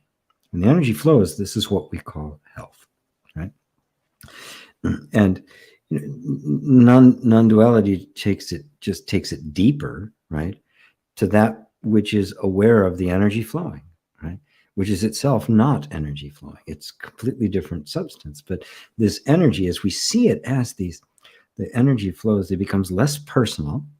It's not a personal problem anymore. And we see how the interplay between our natural flow of energy, which is expressiveness and love and compassion, and conditioning, which put restrictions on it due to a lack of safety. And so, things like Qigong, well, that's why I use EFT. It's acupuncture, do it yourself, because nobody should be sticking the needles in themselves, right? Not even an acupuncture will do that. So they have to go to somebody else. Because it is something that communicates that safety. And when you create the inner sense of safety, that energy begins to flow down its natural channels at that point. Whereas if it's not safe, it can't. And that's all of this is about safety, over and over again. So thanks, Mary. Glad that helped out. Angela, thank you. Thanks for explaining that the family is maintaining bonding by gaslighting, etc. My family operates by denying what is happening, by repressing, denying, and fixing things, including me, or especially you. This stresses me in one sense. It stresses me. Yes, that is the stress. That is the nature of stress. There's this conflict between what they want you to be and what you actually are, right? And and it's unconscious on their part. They're gaslighting. They don't even know why they're doing it. It's an energetic thing. They feel the system being threatened, and so it resists. Of course it does. And of course, you appear to be the one from which this discomfort is coming, right? It isn't. The discomfort is the fact that they can't let go. They can't accept the impermanence, and so they gaslight you. They'll ridicule you. They'll diminish you. They'll undermine you. They'll do all sorts of things because they just want you to come back and be what you were, which is, of course, impossible, right? And so you have to accept it first. And it may be severe enough. It was in my family that I had to leave. 2,000 miles away, I had to leave. I was cutting off all contact with them. I saw the effect my family. I grew up. It was it was crazy. I came to see that it was crazy, right? But I didn't. But when I really saw how profoundly nuts it was, is when I saw the effect that it had on my kids. I said, "Geez, I can't let this happen. The buck stops here. This is not going on." And I started cutting myself off from family events. I was already unpopular. I was the hippie rock and roll drummer. I was not the Republican lawyer. So I was already, had 3 strikes against me. But I just started cutting off. I wouldn't go to any family events anymore. The impact on my kids was just too horrible. And then the universe blessed me and offered me, I got a job from Chicago to San Francisco. I lived there for 14 years and raised them there. So, it doesn't have to be that dramatic as it was for me. But sometimes you have to, right? Sometimes you do have to let go even of family when they, but oftentimes if you're just really resolute, the interaction with the family can help you become stronger, right? You can notice triggers that you didn't notice before, these kind of unconscious things coming up. And it is also possible that they eventually may, once their nervous systems accept the finality of this, that they'll begin to respond to it. Because there's also, the conditioning is one thing that, makes it obstacle, but there's also just the nature of human love that still wants that connection. So it is possible for there to be a resolution. It probably won't be conscious. It won't be the kind of thing you sit down and talk about and work out rules or something. It'll just kind of happen. There'll be an acceptance of it. Maybe even come to appreciate you. That didn't happen to me, except for my sister, right? But she always appreciated me, and we're still very close, even though she's 83 now. Bless her heart. So, in one sense, family can feel safe, and that's how it's conventionally thought of as a fixed idea. In my current experience, family feels it's not safe. Yes, yeah, it's supposed to be, which is the thing that keeps us bound to it, because our whole energy system is going, well, this is supposed to be the safe place, right? But the whole, the predominance of trauma is because families aren't safe. They haven't been safe ever since we got in. We went from being hunter-gatherers and started being into agriculture and organized complex societies. Families haven't been safe because now they are the tool by which the rules of the society as a whole are imposed. Whereas before, with the hunter-gatherers, it was very natural. There was a balance between nature, between the needs of the group and the needs of the individual, because it was one with nature. There was still the need to accommodate nature. And so recognized our own nature and how we fit, and the difference between masculine and feminine, and age and youth. And all of that was just this beautiful harmony because it was intuitively connected to nature. That got lost 12,000 years ago. Agriculture, city-states, more and more organization, to the point where you have what we have now, right? A completely disconnected, a world disconnected from nature. But we still have all this craving for that essential family, tribal bonding thing that was with us most of our history. It's perfectly natural. So there's a sense of us wanting the family to work. And it's very hard for us to come to the conclusion that it's not. But recognizing that it's not safe is a profound insight. Doesn't mean you have to just immediately cut yourself off, but just recognize, okay, it's not a safe place for me. I recognize that at 2 years old, less than 2 years old. That first time I woke up in the middle of the night hanging from the side of the crib because I'd gotten tied into bed. I knew my family was not safe in that moment. My childhood ended at that moment, right? I was distrustful. I was skeptical. I was always nervous. I was always alert, right? Because it sunk into my body. I was too young to think about it. It sunk into my body. This is not a safe place. Now, you know that it's not a safe place, right? So just be with that, right? Because it'll shift perception, right? And you won't look for it there. You'll notice that your body's going to want to look for it there, right? Because it's our nature, right? Right? We can't help it. But now there's a higher wisdom going on in you that says it isn't safe. It really isn't safe there, right? Maybe I'm physically safe. I won't get beat up, but nothing about me will be allowed or appreciated. And that's the aspect I need, right? Not just my physical safety, but my emotional well-being, my sense of self, my capacity for self-expression. That's not available to me here. So let that wisdom guide you. Oh, thank you, Angela. Beautiful, beautiful. In Malaysia, right? Yeah, you're in Malaysia, which means it's late there for you. What, 15 hours ahead? Oh, bless your heart. Get up this early. Wow. Playan says to Mary, I've had the same distracting problem with intrusive thoughts, that which are much more common, right? The intrusive thoughts, because our minds are scattered, they're diffused, right? This whole process will tame the mind, right? You'll find yourself less distracted because the things that normally distract you won't be interesting anymore, right? The trivial stuff will fall away. Renak, GP, many non-dualistic teachers talk about no self and say there's nothing to practice because you're simply adding to the separate self which doesn't exist. But that doesn't jive with Buddhism Advaita? Question. What it is, if I can once again use the koan from the Korean Zen master Swan Song. I can't pronounce it today for some reason. He picks up his Zen stick, he bangs it on the ground. He says, stick and sound, same or different. If you tell me they're the same, I will hit you 30 times. If you tell me they're different, I will still hit you 30 times. Now, bang, stick and sound, same or different.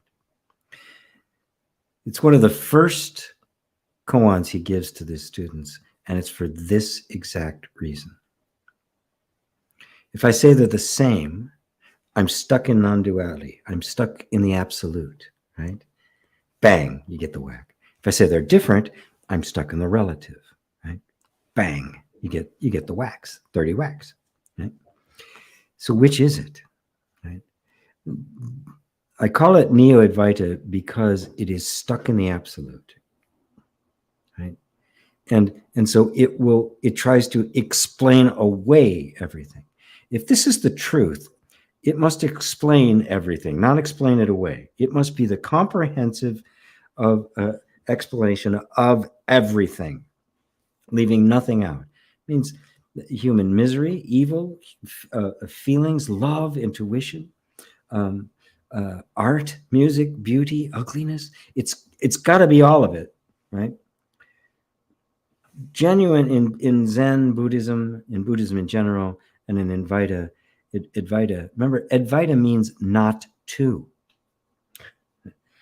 which is brilliant the way it's put that way, because when you say, oh, everything is one, right? There's a concept. But if you say it's not two, we want to go to one, but no, can't do that, right? Or not many, right?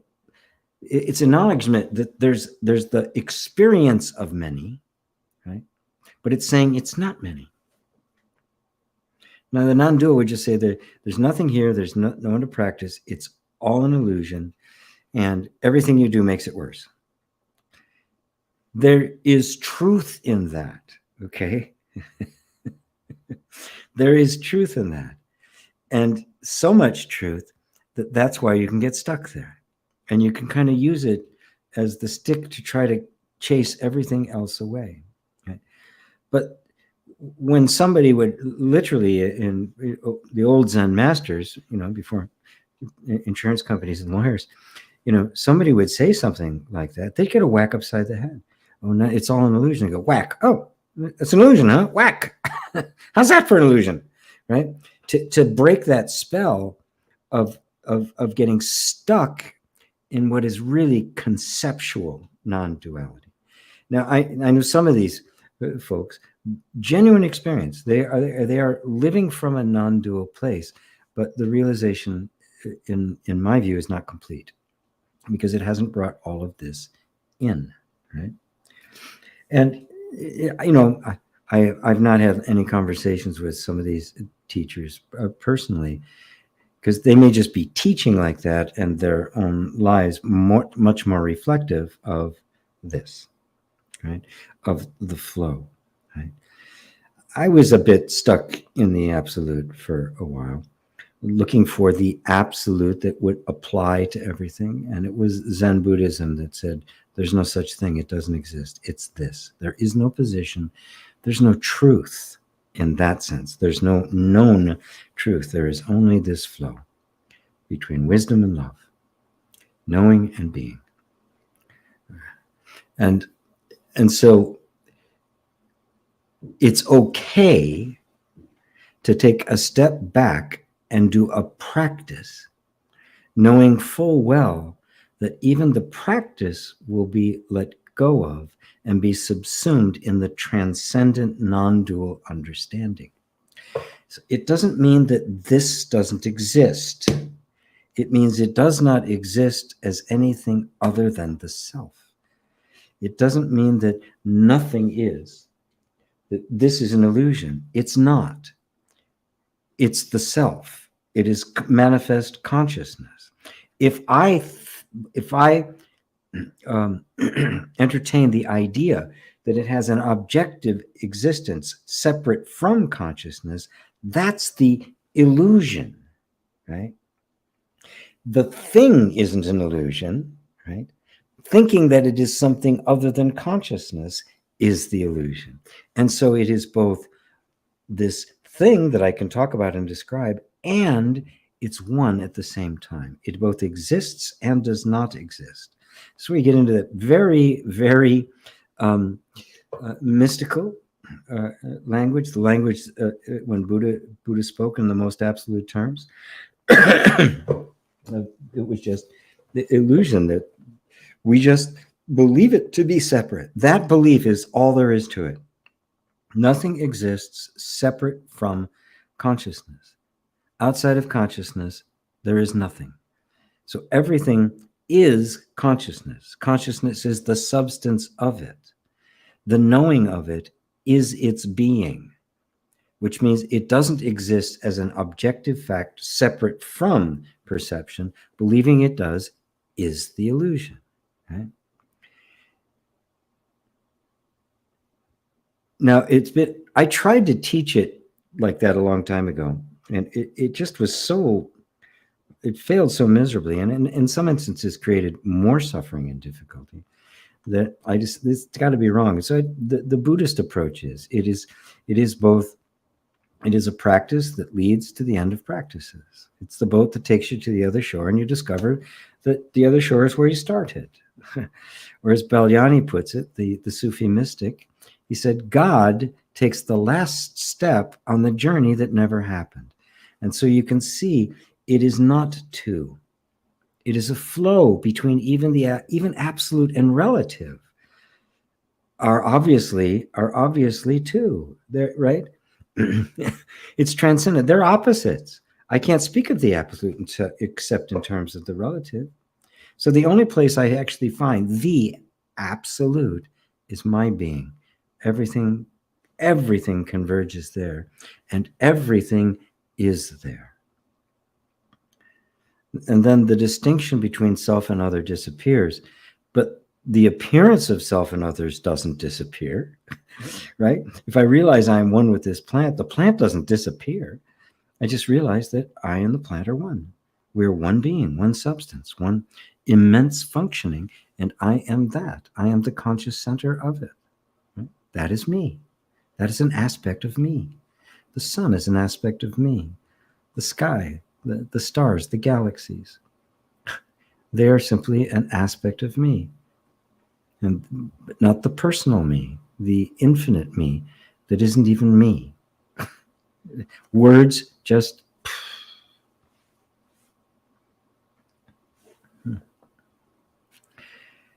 Oh boy. How are we doing that? Okay. Does that help, Manik or Ranik Mons? Ranak? Existential dread. Feeling, thinking, and thought. I experience desire as something different from all these things, though related to them. Desire is a fear. Desire is an experience, right? I mean, it's felt, right? There's an impulse towards something that's felt. Take away the word desire and look at what it is. It's just an impulse that is emotional and sensation, right? So it's not absolutely important that we say thinking that's all there is and try then to define everything in those terms, right? If there's something else that they will all experience has a common source. They are all different vibrations of the same thing. And so even the words feeling, thought, and sensation are just words, right? The actual experience itself is actually even more vast. It's more nuanced. It's more interesting than just that. When you just stop and just feel your feelings, and that's desire is kind of a different thing. Assumptions can be different than thoughts, and we can, right? And it could be useful to do that, but just go beyond the words to the actual experience itself, and you'll find that the desire, it is a kind of a vibration, right? It's not really important if it's a sensation vibration, it's a feeling vibration, it's a combination of the two, it's an impulse, right? It's not as important as just recognizing what it is, right? Your experience of it, and then who you are in relationship to it, right? So that you don't mistake yourself for the desire, but the aware witness of it, to whom that desire is appearing and without whom that desire could not exist. Right? How's that?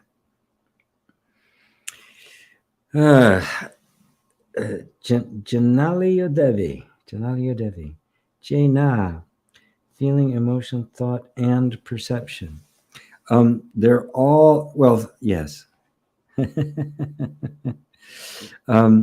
Okay.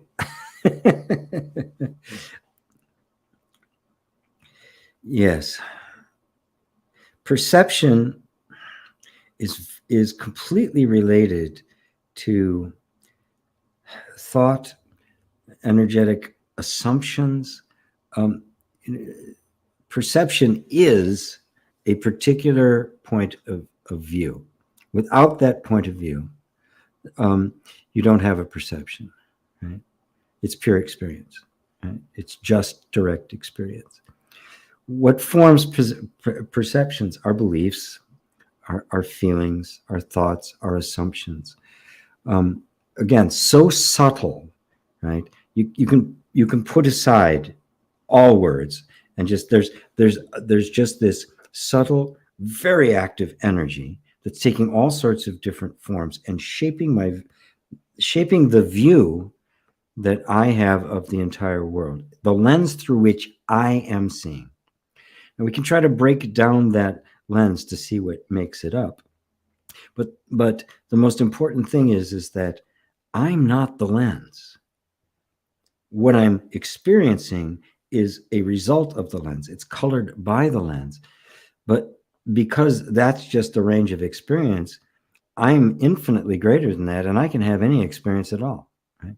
I just happen to be this particular point of perception, which I call myself, the sense of I, which is actually all of this put together. It makes the sense of I, which forms the perception, which is my entire experience of what I call my life. Now, if that my is dismantled, then I just call it life. It's not my life at all. It's just life flowing. And at which point, with that my gone, that perception is no longer this, it's this. And I become the experiencer of all things. Boy, I hope that didn't go too far out there. It's okay. I will speak in terms of perception. I will use words in different terms. I just don't want anybody getting caught up there because, oh, G says that this is feelings. That's all there is to experience. Not necessarily so. I can revise it. I break it down by that because basically sitting here as the consciousness that is aware of all of these things, there are an array of vibrations, all the way from the most gross and mundane, which are sensations, all the way to the most ephemeral, which are thoughts, really abstract thoughts, right? And everything in between, right? Experience of sensation, you could call desire a sensation, you could call it something on its own, as long as you're sitting in the position of the conscious awareness that is simply exercising the discernment, so we don't identify with any of those. And we see that these are just the incredibly complex and beautiful functioning that we call life. And so at that point, we don't even need the words anymore. Right? But, teaching, I need words.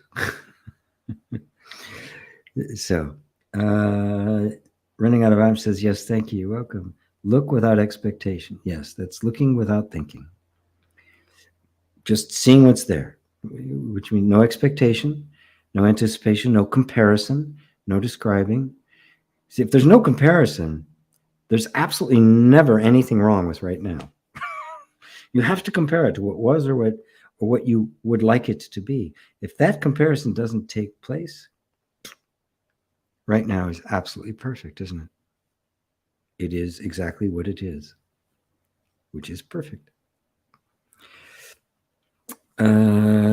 Lisa, so the state of being flowing energy is a state of fearlessness, so to say, right? Yes, exactly so. Right?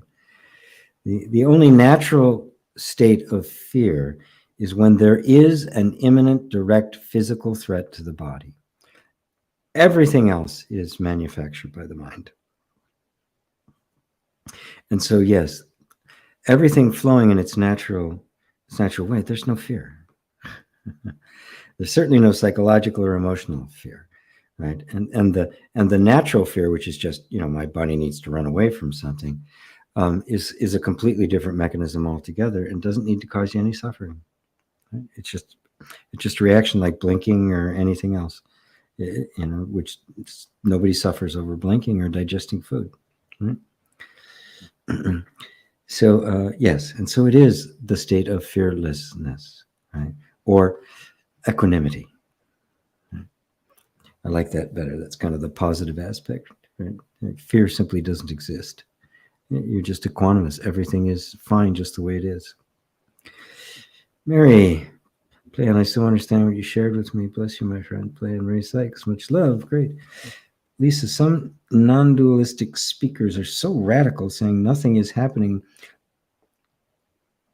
All thoughts are just story. But how about thoughts about healing, being unconditional love, Bedingung peace to pain bodies? Yes. As I said, that's not the way I teach it.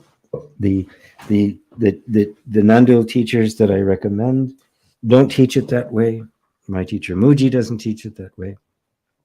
And so it's a recognition of this flow. It's a compassionate recognition. It's the bodhisattva approach, right? You can be absolute about it, right? and you will be accurate and right. But the bodhisattva wants to alleviate suffering. Right? Now, you could just say suffering doesn't exist because there's nobody to suffer, and that would be true, right? But Buddha went looking not for enlightenment, but for the answer to suffering. And the answer to the suffering turned out to be enlightenment. By coming to understand the nature of the sufferer was a false sense of identity. Right? And that is at the root of it. But I wouldn't take a person who is hungry and tell him his hunger wasn't real. I'd buy him a sandwich. Right? That's the bodhisattva approach. You know, if I can up level it one notch, I'm good. If I can take somebody to the pure absolute non-duality in such a way that it can land, it can have the profound effect that it can. It can be a liberating glimpse, right? Then great, right? But I can't do that just by stating over and over again the absolute, and then every time they come back with something, you say that there's nobody there, there's nothing to say. It actually even becomes almost psychologically harmful, because it's basically just kind of cutting it off. It's not leaving them any place to go. And for most people, that's just painted in a corner. It's not going to make the breakthrough happen. It's just going to feel, I'm going to end up saying what I need to say, right? Rather than what I really feel, because every time I really feel say, I can't say it, right? So compassion. Unconditional love is willing to be with whatever happens to be there, and to even come down to that level.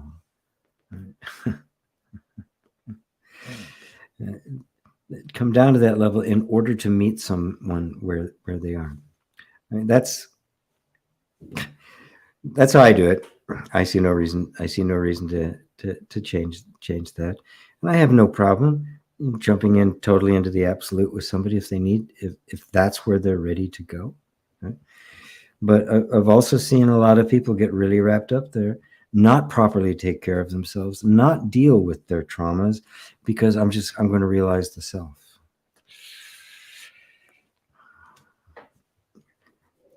If I was their teacher, I'd take out the Zen stick.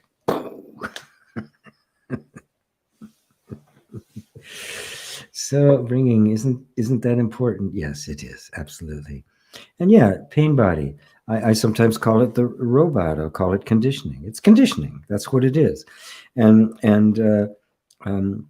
Eckhart Tolle coined the phrase pain body to point out this stuff, the conditioning that keeps coming up, and it's going to keep coming up as long as we keep identifying with it and acting out. But little by little, you begin to see it as that.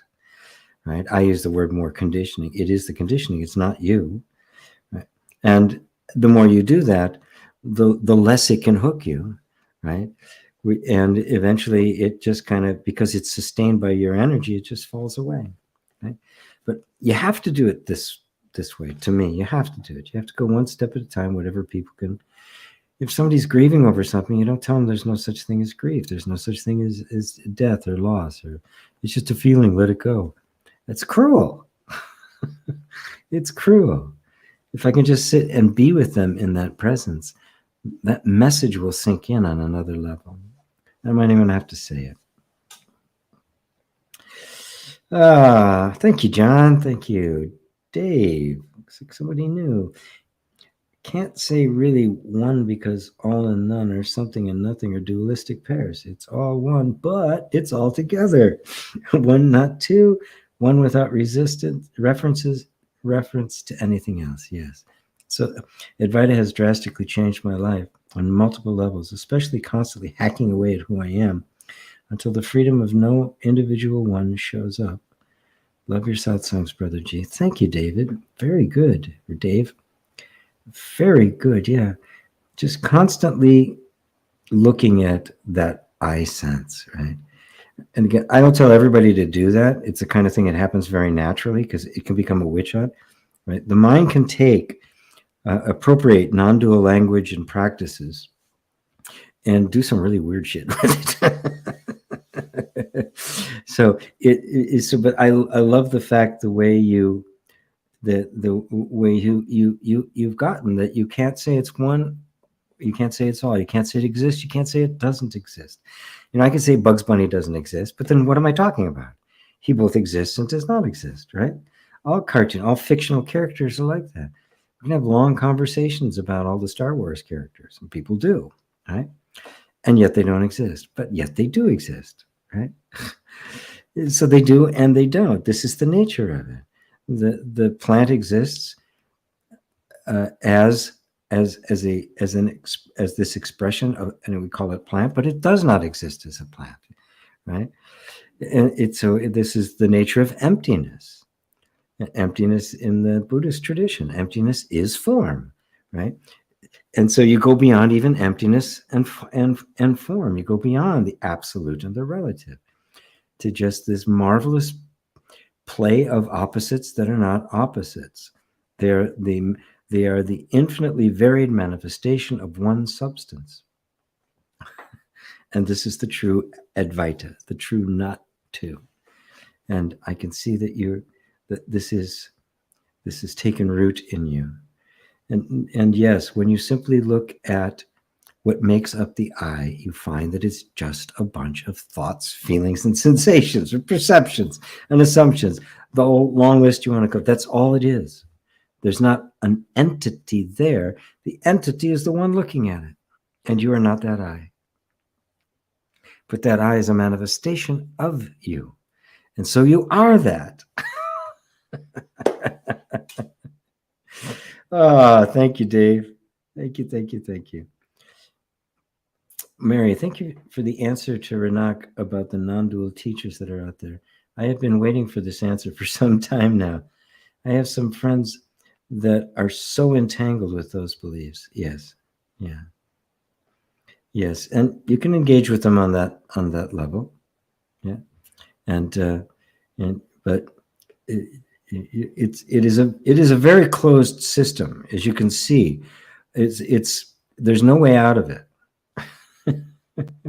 There is one way out of it: suffering. A Zen master told me he got stuck in the absolute, right? And so what got him out of it? Suffering. He realized his life was still messed up. He was doing some he was like, well, wait a minute, what's going on here? He literally put himself into therapy to try to sort it all out. And he developed a thing called Tozan's Ranks. Well, Tozan's Ranks is a very old and little known Zen Buddhist teaching. He kind of modernized it and called it the path of the human being, in which he said the absolute awakening, that there's nobody here, there's nothing, it's only me, there's all of that was step 3 of 5, right? That point, and that the next step was the realization that if I am everything, then all suffering is my suffering. I can't deny it. I cannot push it out and say, they're not really suffering. Suddenly you have to take it on. And now all suffering is my suffering. You have just fallen out of the absolute, and you'll either walk down the mountain by choice, or you'll get kicked down. And eventually it all resolves itself in what is the ultimate, the final is the ordinary human being. The Buddha being the ordinary human being. It's clear in Buddhism, separate from the ordinary human being, there is no Buddha. And so you see, it is simply being fully human, knowing that you're fully divine, knowing that you are the self, and that all of this is the self. And it's the total embrace of the human as the human. And that is the ultimate.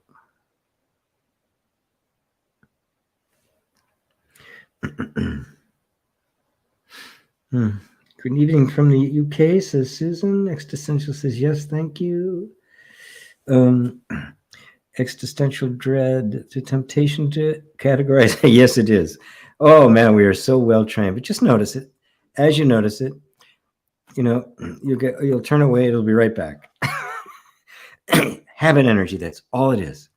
So we don't need to make a big deal out of it. It's just okay. I just keep doing that. I keep biting my nails. Oh, stop biting your nails. When I first became aware of my being, I realized that it had always been there, but like the tick of a clock, I didn't notice because of its constant presence. Yes, because it isn't changing. It doesn't exist in time, so it has no time, so we don't see it. Can't measure it. From the mind's perspective, which is in time and the creator of time, the projector of time, it doesn't exist. It's just kind of like, even if it happens to notice it, it assumes that it too is coming and going. Oh, there's presence. Oh, now presence is gone, right?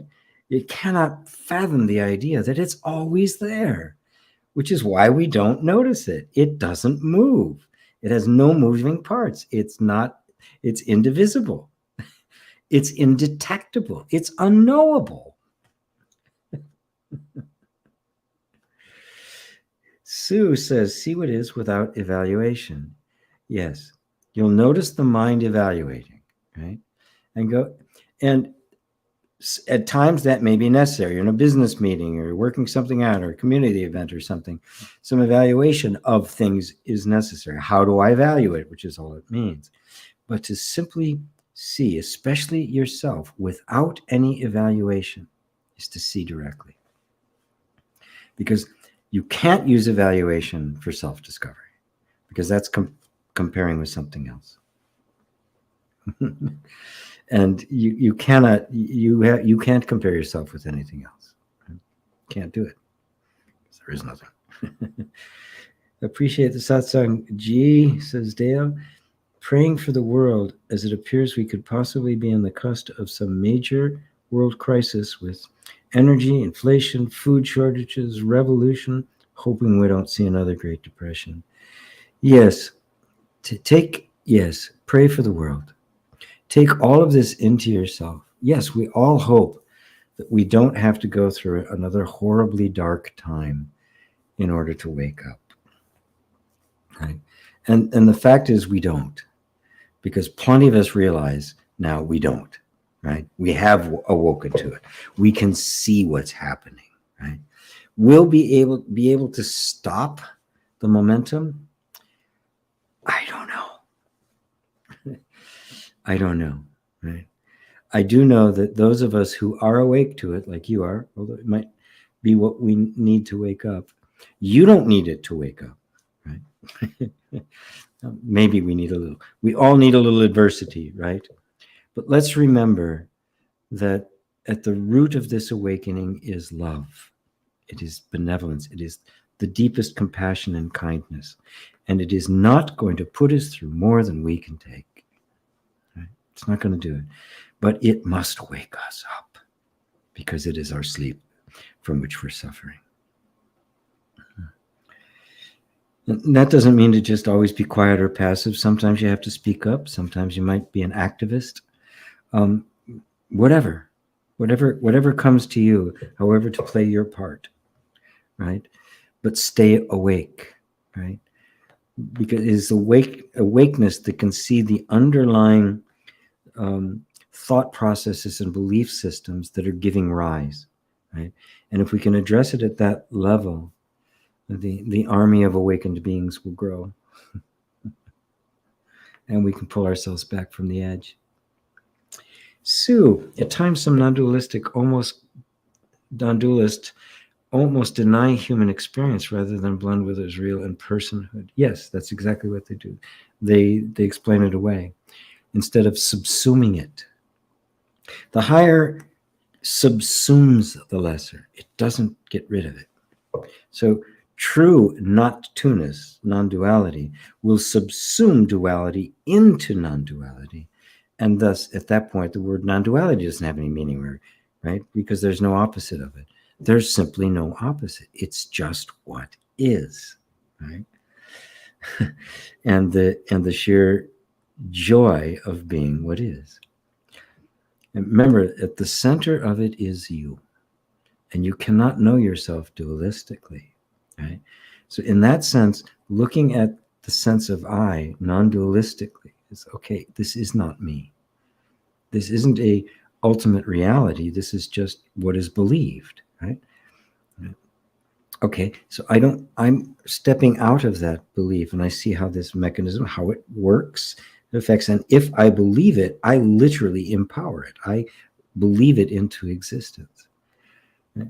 So who is that absolute believer? There's a way to do this that is actually very supportive, but it does it kindly and without denying human experience. It liberates human experience, completely different. Hey there, AGP Brett from SLC here. Muji speaks of the cow jumping over the moon, which seems to just not having to continually deal with each individual emotional issue that arises. Can you help clarify? Yeah, well, that's what we're doing here, right? Look, we always have to deal with whatever arises in the moment. I mean, that's what we do, right? The feeling comes up, I'm with that feeling. But if I see each feeling is different, I have to deal with it in a certain, oh, okay, now this needs this solution and this needs that solution, then I'm completely embroiled in it, and it's very complex, right? And it can be very complex things, and this is happening, so I have to diagnose this, and it's my third chakra that's out of alignment, and I need to do this exercise, and I need to eat these kinds of foods. Right, every little ailment, and this is the way we do it. And analysis. You need to exercise, or you need this medication, right? Or you need more yoga, or you know. But if you look, that all symptoms that present have the common root. Now the cow's just jumped over the moon. You've got the Swiss Army knife. You don't need to analyze each one individually. You just need to see that individual thing that's popping up is a direct consequence of the one mistake. I am the body. That's the one mistake. You're not. You're the consciousness that animates the body. You're not even in it. It's in you. But because of a perceptual distortion, it seems as if we're in it, and the mind has adopted the idea that we are in it, and so we are perceiving as if we were in the body. That's the illusion. We're not. The body, everything in existence, is animated by impersonal universal consciousness. And in this case, it's animating this body to speak like this and do these kinds of things and look like this. It's animating this body to look like that. It's animating the body over there that's listening here. It's the same conscious, self-modulating consciousness. And so, so knowing that everything that pops up is the same, is the symptom of the same illness, right? And in some way, I'm probably still identifying with the body. So I just continue to deepen my practice. And some things can pop up that need your attention and you have to deal with specifically, but you always know that they all have a common origin. Right? And then just remember, you don't have to think about all the things that could possibly come up. You only have to worry about with what does. It's a very simple approach. I do not have to be concerned with it all. Just whatever's in front of me right now, that's it. That's my whole world. That's all I need. Mary says, great satsang. Thank you, Mary. Lisa, I love you so much. I love you too. Satsang, it needs the massage of love, not only the message of nothingness. Yes, you bring the message so clearly and lovely at the same time. Oh, thank you, Lisa. So refreshing, GP. Thank you. Oh, thank you, Sue. Ava, thank you, GB. Great satsang for what you're doing. Jennifer, when I've lost desire for normal stuff, including sex, have I stepped into the light? It's difficult to express anything to my partner. I changed. I'm having issues with communication. Well, it is quite natural for all of our human functions, including sex, to ebb and flow, right? Oftentimes, as our sense of self is beginning to, well, it's morphing into better forms, but that's what it appears. But what it's really doing is it's losing its solidity as the egoic mind, and it's taking on more and more of the characteristics of the true self, right? So as that happens, our desires are going to change. The things we care about are going to change. Our interests, all of that stuff's going to change, which means, of course, our interaction with life is going to change. Our relationships are going to change. Our work, the things we do, they're all going to change, which they are anyway, right? I mean, nobody stays the same in any way. Any relationship can have a place where all of a sudden the people go cold to each other. There's nothing unusual about that at all. In this particular case, it is because you're coming into a higher state of being, right? Or that is, the highest state there is, the reality of your being, is more and more manifesting itself as your human life, which is so. Yes, it is a stepping into the light, and if there isn't a great desire for sex right now, you simply have to communicate that, right? And there also may be, depending on the relationship, and this is the kind of thing that is better talked about individually, but sometimes we don't maybe have the strong desire that we did at one time. Your partner might, and because of the value of the relationship, you make concessions to it. It's not a big deal. It's not like it's going to hurt. Right? It's not like it's going to ruin your whole day, right? And so it becomes a matter of the dance of love and compassion, right? If the relationship is important, right? If the relationship is casual, then it isn't important, right? And so if it's all working on so many levels and it's supportive and it is truly helping both of you rise to higher and higher levels of your freedom and self-realization, then you work these things, right? Right? Because it is in every relationship, it's going to ebb and flow, right? Especially that, right? And because we put such an emphasis, we make such a big deal out of it, there's a lot of fear that gets attached. Oh my God, we're never going to want it again, right? It's like it becomes a thing,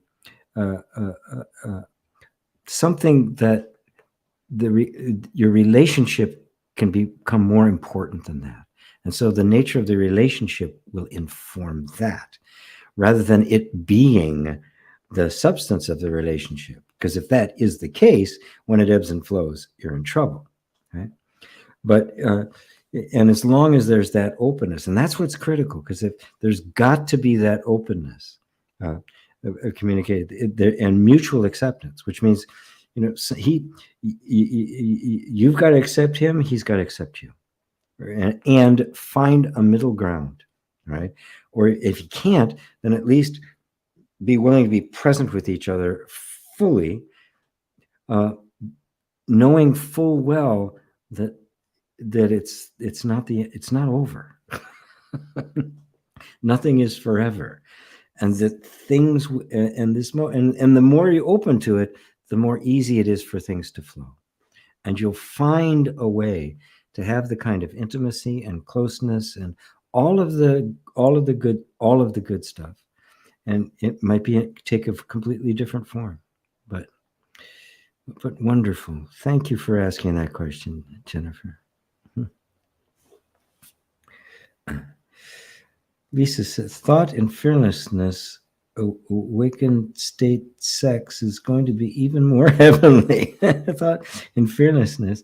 Well, yes, when there's complete openness and you're not afraid, which means you can ask for what you want. You're willing to explore. You're willing to give to your partner something you might not have thought before, because there are no rules, right? As long as nobody's getting hurt or diminished in some way, that everybody is honored. Yeah. There's nothing to inhibit it. And that's, that's the state we strive for. That's Tantra, by the way. That's what Tantra is all about.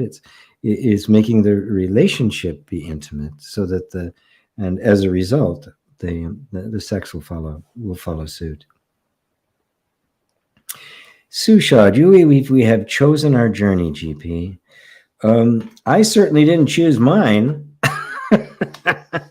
If you meant sometime before this life, I was sitting around with the Lords of Karma, planning the next move. No, I don't think that happened. I think everything's just kind of this spontaneous happening. I never saw myself being this, right? I was a rock and roll drummer. That's all I wanted to be. That was my ambitions, right? Yeah, or that I was a great composer, right? But life is what happens when you're busy making other plans. So no, we don't choose the journey. The mind likes to think it does, because then it thinks it exercises some control. There isn't any. That which is exercising the control is the truth of your being, which is the only determinant of the journey, and the journey is always back to who you are.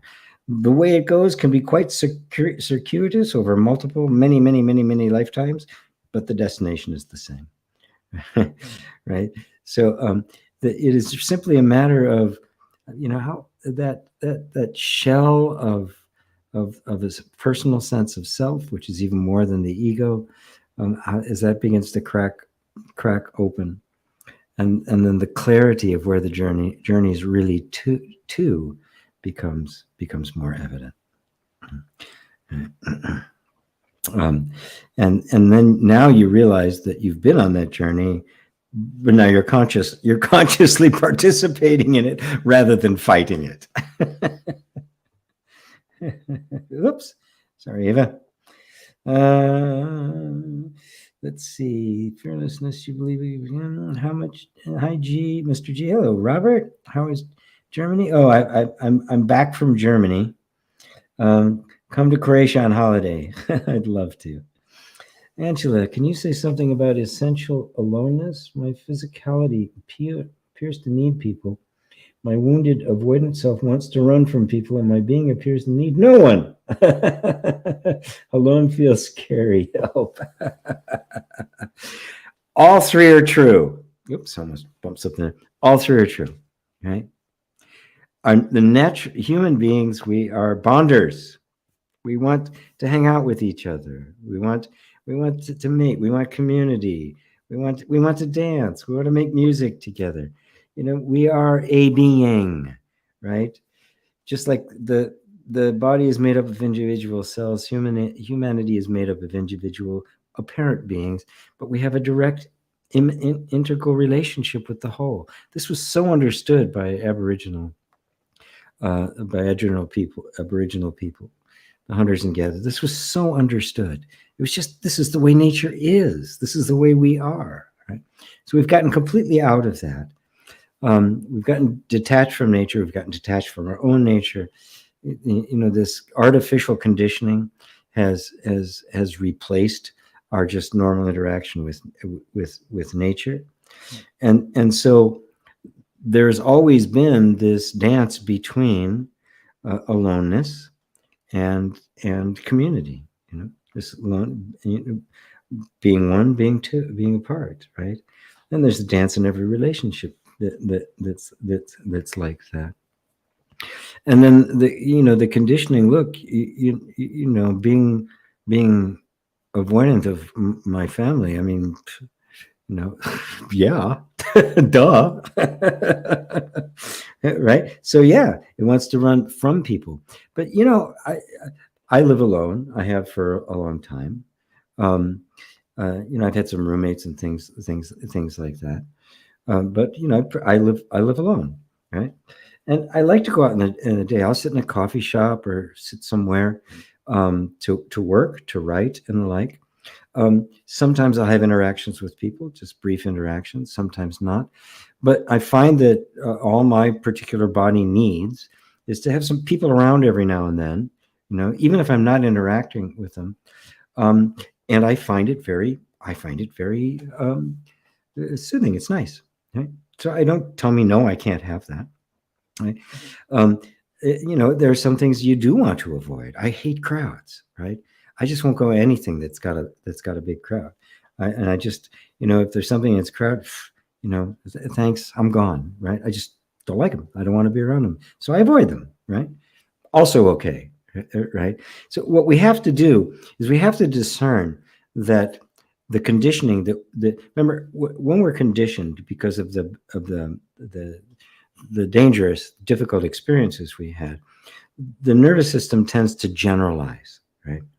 Right. So these people were bad. The nervous system goes, all people are bad. And now it just wants to avoid people, period. Just, we have to discern between what is the overreaction of conditioning because it was in a circumstance you couldn't get out. This is what happens in our parents, right? We'd rather be alone because they're horrible.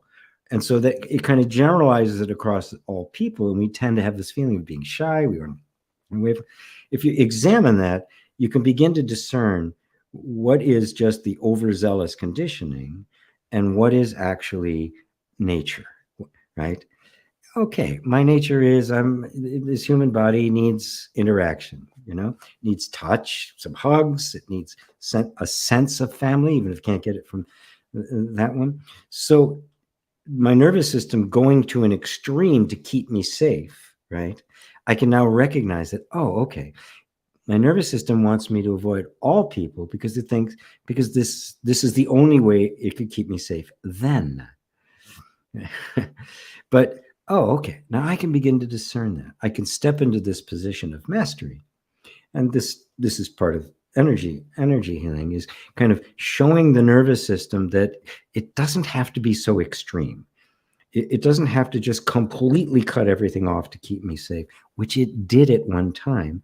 It just needs to be shown now that, oh, you don't need to do this anymore. So, and if you do that by creating your own inner sense of safety, that then gives it permission to begin to explore the environment, to see if it's changed, to see if it is different. And when it discovers that it is, because the nature of it is adaptive, it will immediately begin to adapt to that environment. And suddenly you'll find yourself very comfortable with people and also being very clear of the ones you want nothing to do with. And that's the healthy flow. That's the healthy functioning. Oh my God, the questions keep coming. Let's see. How do you explain the illusion to children? Don't. Not to raise the madness of it. Don't directly. Don't use words like illusion. They have no idea. Children are literal, right? This is this. But, I've watched my granddaughter go from, pretending. Now she talks about, well, it's not pretend. It's pretend kind of pretend. There's a discernment that's growing, right? That can grasp the subtleties of things. And at some point you can say, well, that's what it looks like. Is that what it really is? Right? It really looks that way. You can even have fun with it, showing optical illusions. You can have fun with them while they're learning how to kind of to not just immediately assume that what they're seeing and thinking is actually true. You can do that, right? But just do it really gentle. Have a lot of fun with it. A lot of parents will end up gaslighting the kids. Oh, that's not what it really means. Don't ever do that. Because all you do is take away their self-confidence, and they're right. They see it the way it is, and you don't. That's actually the fact, because they're not blinded yet, right? So I'm going to have to leave it at that, because we're really over. The state we're in, dreaming and immersed in illusion, is unnatural. Then how do we arrive here in such great numbers? How do we lose the truth? And was there a reason for this? Well, wow. I don't have enough time to jump into this existential dread. Wow. I could take the absolute position that says, you never did fall. Nobody ever felt. That was the dream. The dream is of somebody who has fallen. And because of that one belief that I am someone who has fallen, right, which is simply, I believe myself to be the body, then I see that about everybody else. So I assume they're in the same boat. Don't really know that. So that's the best I can do. And just stick to being present with that sense of being, right? Because that's where the answer, you are the answer to all these questions, right? And I'm sorry to gloss over it that quickly, but wow. What an adorable treat to suddenly tune into you, GP. Oh, thank you. Lindsay, I'm relatively new. Always watch you on YouTube. How do we get reminders of your Sunday satsang broadcasts? I guess I can always write it down on my calendar for the rest of the year. Oh, it's always the same, 2 o'clock Eastern, which is 9 o'clock or 11 o'clock where I am on Pacific time. And that is 2 o'clock Eastern, which is like 7 in London. UTC is different depending on whether it's daylight savings time or standard time. I haven't really been sending out notifications about satsang regularly anymore. But if you're on my mailing list, you'll hear from me, a couple of times a week. If you want to get on the mailing list, the light letter, just go to gpwalsh.com. Right up at the top, you can download the book Angels in the Basement, which is an ebook I give away, and then you'll be on the list. And some other things too, classes and all the other stuff that's going on. You've already covered this, but I keep imagining the worst things happening when a small thing happens go wrong. Imagine the worst for hours and days and weeks continually. What a ridiculous key mind. My heart races all day. I know it's silly of me and contributes to ultra things. Oh my God, nothing helps. Yes. Okay, good. Somebody's suffering. I've got to do this. Oh, Existential pointed out, yes, if you're subscribed, you will get notice via Facebook in here and YouTube. Also join my my private group on Facebook, which is Facebook/group/GP Walsh. Oh, hello, Susanna. So last question. Heart is with you, Lindsay. Okay. The problem isn't your mind imagining the worst things. The problem is you think it's a problem. The problem is you're in conflict with it. You're saying, go away, go away, go away.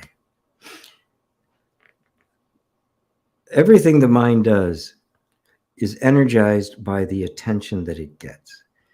And it doesn't care whether the attention is acceptance or rejection. Okay? Matter of fact, the energy of rejection is even more powerful. It's more forceful because it's got more stuff behind it. I want to get rid of this. I hate this. I'm in a panic, right? So the next time those thoughts come, go, come. There they are. Oh, look at that. What a horrible thing.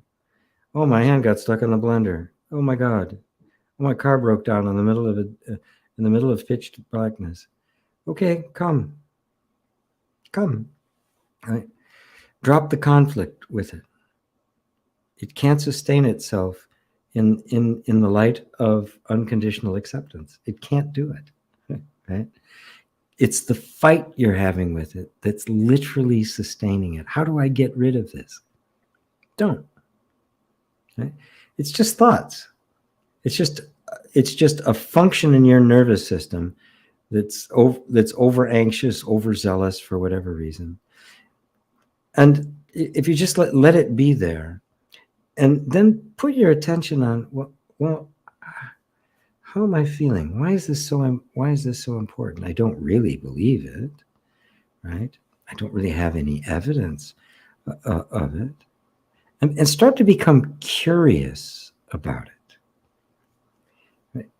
If you're curious about it, it's not a problem anymore. It's, oh, look, this is the way it's functioning.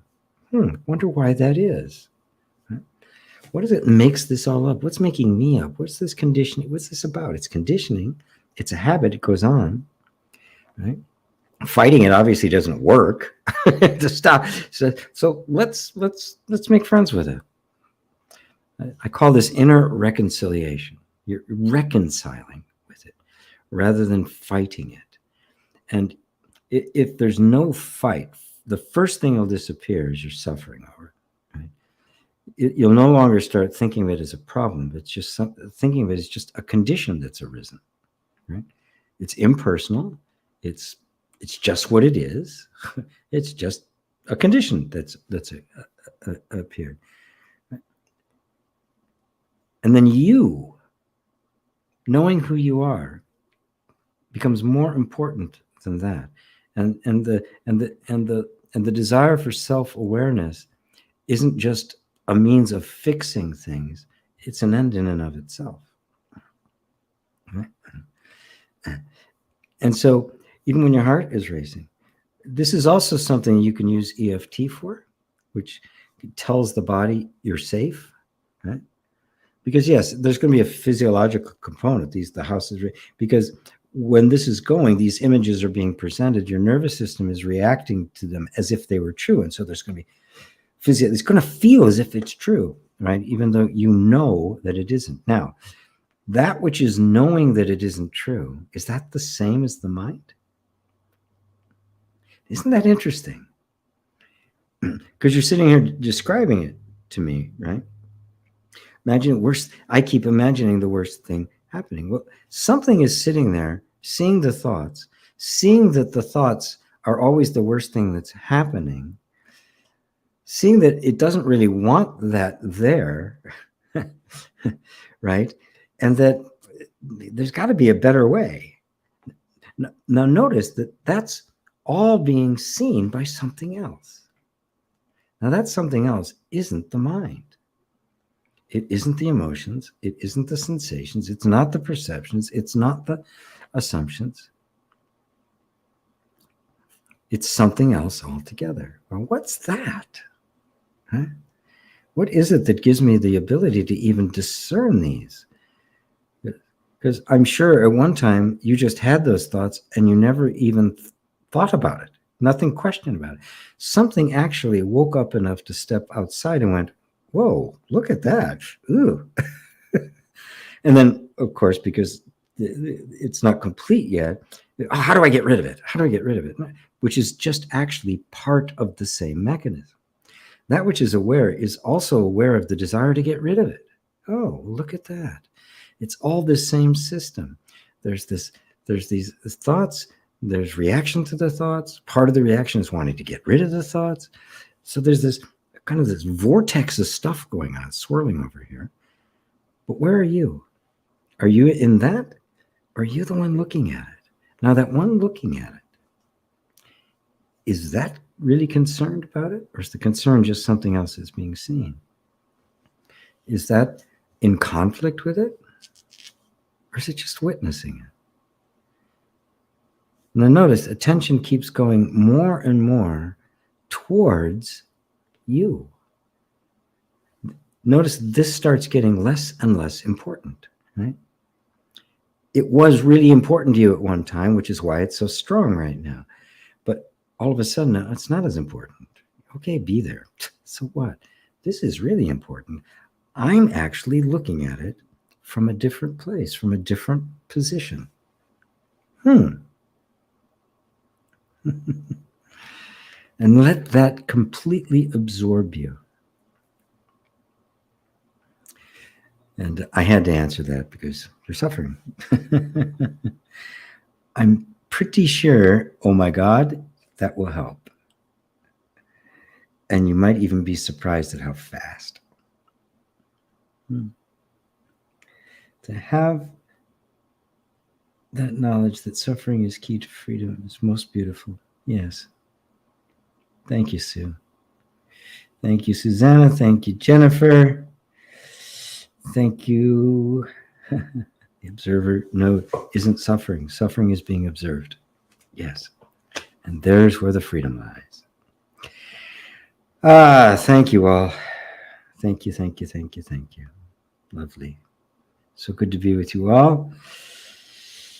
Every week, same time. Also, I have my show on Tuesday, which is a podcast, which is where I have Lisa, who's my producer, not the same Lisa that's here.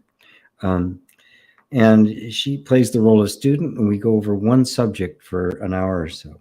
So we're very, very focused on one thing, and that happens every Tuesday at noon Eastern, which is also here on YouTube. It's in my private group. It's in Lisa's private group. It's on LinkedIn. We put that one everywhere, and then it gets converted into a podcast as well.